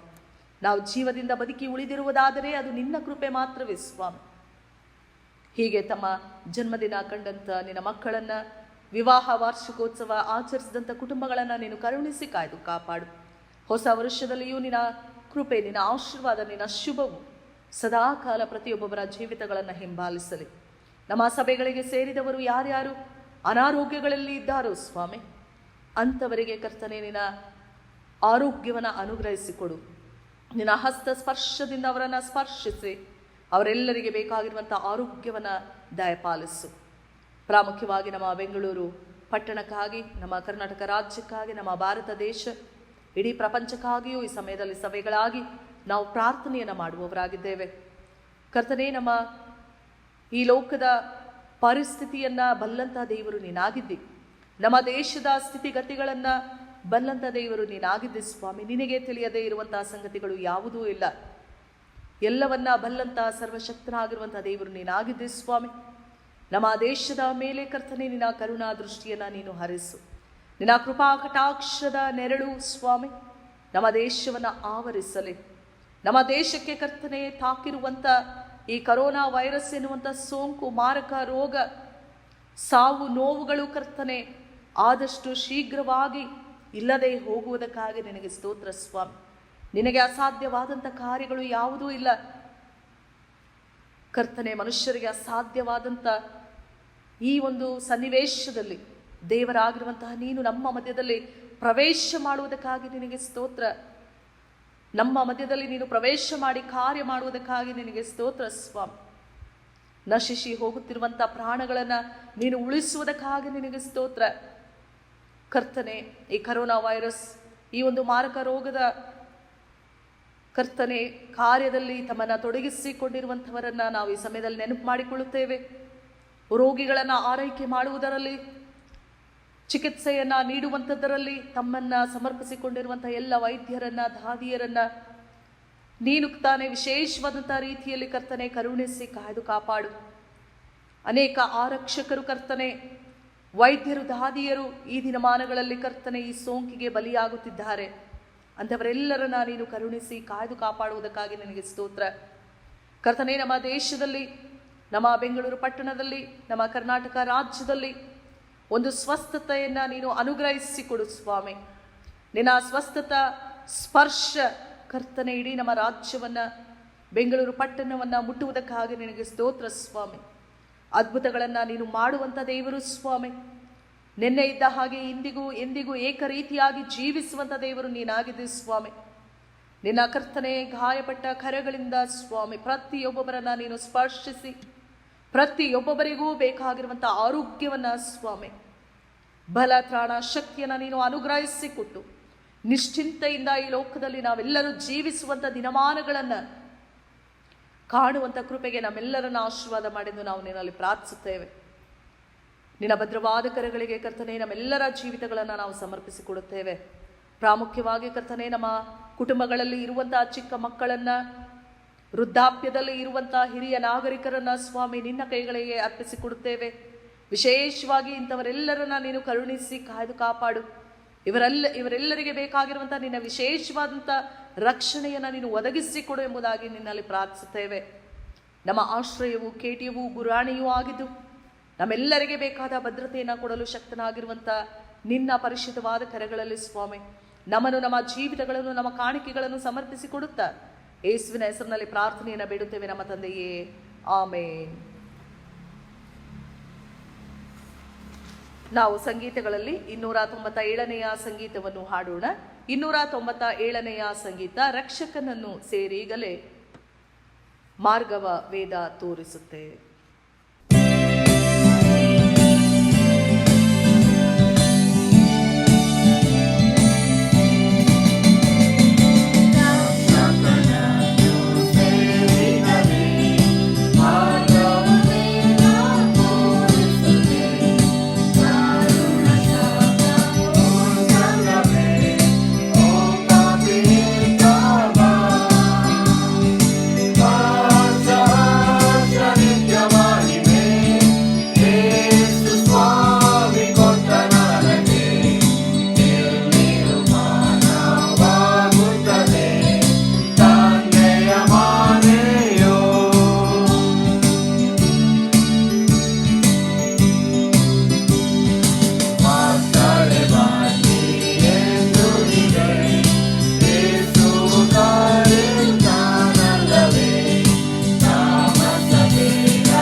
ನಾವೆಲ್ಲರೂ ಒಟ್ಟಾಗಿ ಕರ್ತನು ಕಲಿಸಿಕೊಟ್ಟ ಪ್ರಾರ್ಥನೆಯನ್ನು ಅರಿಕೆ ಮಾಡೋಣ. ಪರಲೋಕದಲ್ಲಿರುವ ನಮ್ಮ ತಂದೆಯೇ, ನಿನ್ನ ನಾಮವು ಪರಿಶುದ್ಧವೆಂದು ಎಣಿಸಲ್ಪಡಲಿ. ನಿನ್ನ ರಾಜ್ಯವು ಬರಲಿ. ನಿನ್ನ ಚಿತ್ತವು ಪರಲೋಕದಲ್ಲಿ ನೆರವೇರುವ ಪ್ರಕಾರ ಭೂಲೋಕದಲ್ಲಿಯೂ ನೆರವೇರಲಿ. ನಮ್ಮ ಅನುದಿನದ ಆಹಾರವನ್ನು ಈ ಹೊತ್ತು ದಯಪಾಲಿಸು. ನಮಗೆ ತಪ್ಪು ಮಾಡಿದವರನ್ನು ನಾವು ಕ್ಷಮಿಸಿದಂತೆ ನಮ್ಮ ತಪ್ಪುಗಳನ್ನು ಕ್ಷಮಿಸು. ನಮ್ಮನ್ನು ಶೋಧನೆಯೊಳಗೆ ಸೇರಿಸದೆ ಕೇಡಿನಿಂದ ತಪ್ಪಿಸು. ರಾಜ್ಯವು, ಬಲವು, ಮಹಿಮೆಯು ಸದಾಕಾಲವೂ ನಿನ್ನವೇ. ಆಮೇನ್. ವಿಶ್ವಾಸದಿಂದ ದೇವರ ಆಶೀರ್ವಾದವನ್ನು ಹೊಂದಿಕೊಳ್ಳೋಣ. ದೇವ ಜನಾಂಗವಾಗಿ, ದೇವರು ಆರಿಸಿಕೊಂಡಂಥ ಪ್ರಜೆಗಳಾಗಿ, ದೇವರ ಸ್ವಕೀಯ ಜನರಾಗಿ, ಪ್ರಜೆಗಳಾಗಿ ಜೀವಿಸುವುದಕ್ಕೆ, ನಮ್ಮ ದೈನಂದಿನ ಜೀವನದಲ್ಲಿ ದೇವರನ್ನು ಆರಾಧಿಸುವುದರಲ್ಲಿ ನಾವು ಸನ್ನದ್ಧರಾಗಿ, ಸಶಕ್ತರಾಗಿ ಈ ಲೋಕದಲ್ಲಿ ಜೀವಿಸುವಂತೆ ದೇವರು ತನ್ನ ವಾಕ್ಯಗಳ ಮೂಲಕ ನಮಗೆ ಕರೆಯನ್ನು ಕೊಟ್ಟಿದ್ದಾನೆ. ಹೀಗೆ ನಾವು ಈ ಆರಾಧನೆಯ ಮೂಲಕ ಸನ್ನದ್ಧಗೊಂಡವರಾಗಿ ಈ ಲೋಕದಲ್ಲಿ ದೇವರು ಮೆಚ್ಚುವಂತಹ ಜೀವಿತವನ್ನ ಜೀವಿಸುವಂತೆ ತಂದೆ, ಕುಮಾರ, ಪರಿಶುದ್ಧಾತ್ಮನಾಗಿರುವಂತಹ ತ್ರಯೇಕ ದೇವರ ಆಶೀರ್ವಾದ ಸದಾ ಕಾಲಕ್ಕೂ ನಮ್ಮೆಲ್ಲರ ಸಂಗಡ ವಾಸವಾಗಿರಲಿ. ಆಮೇನ್.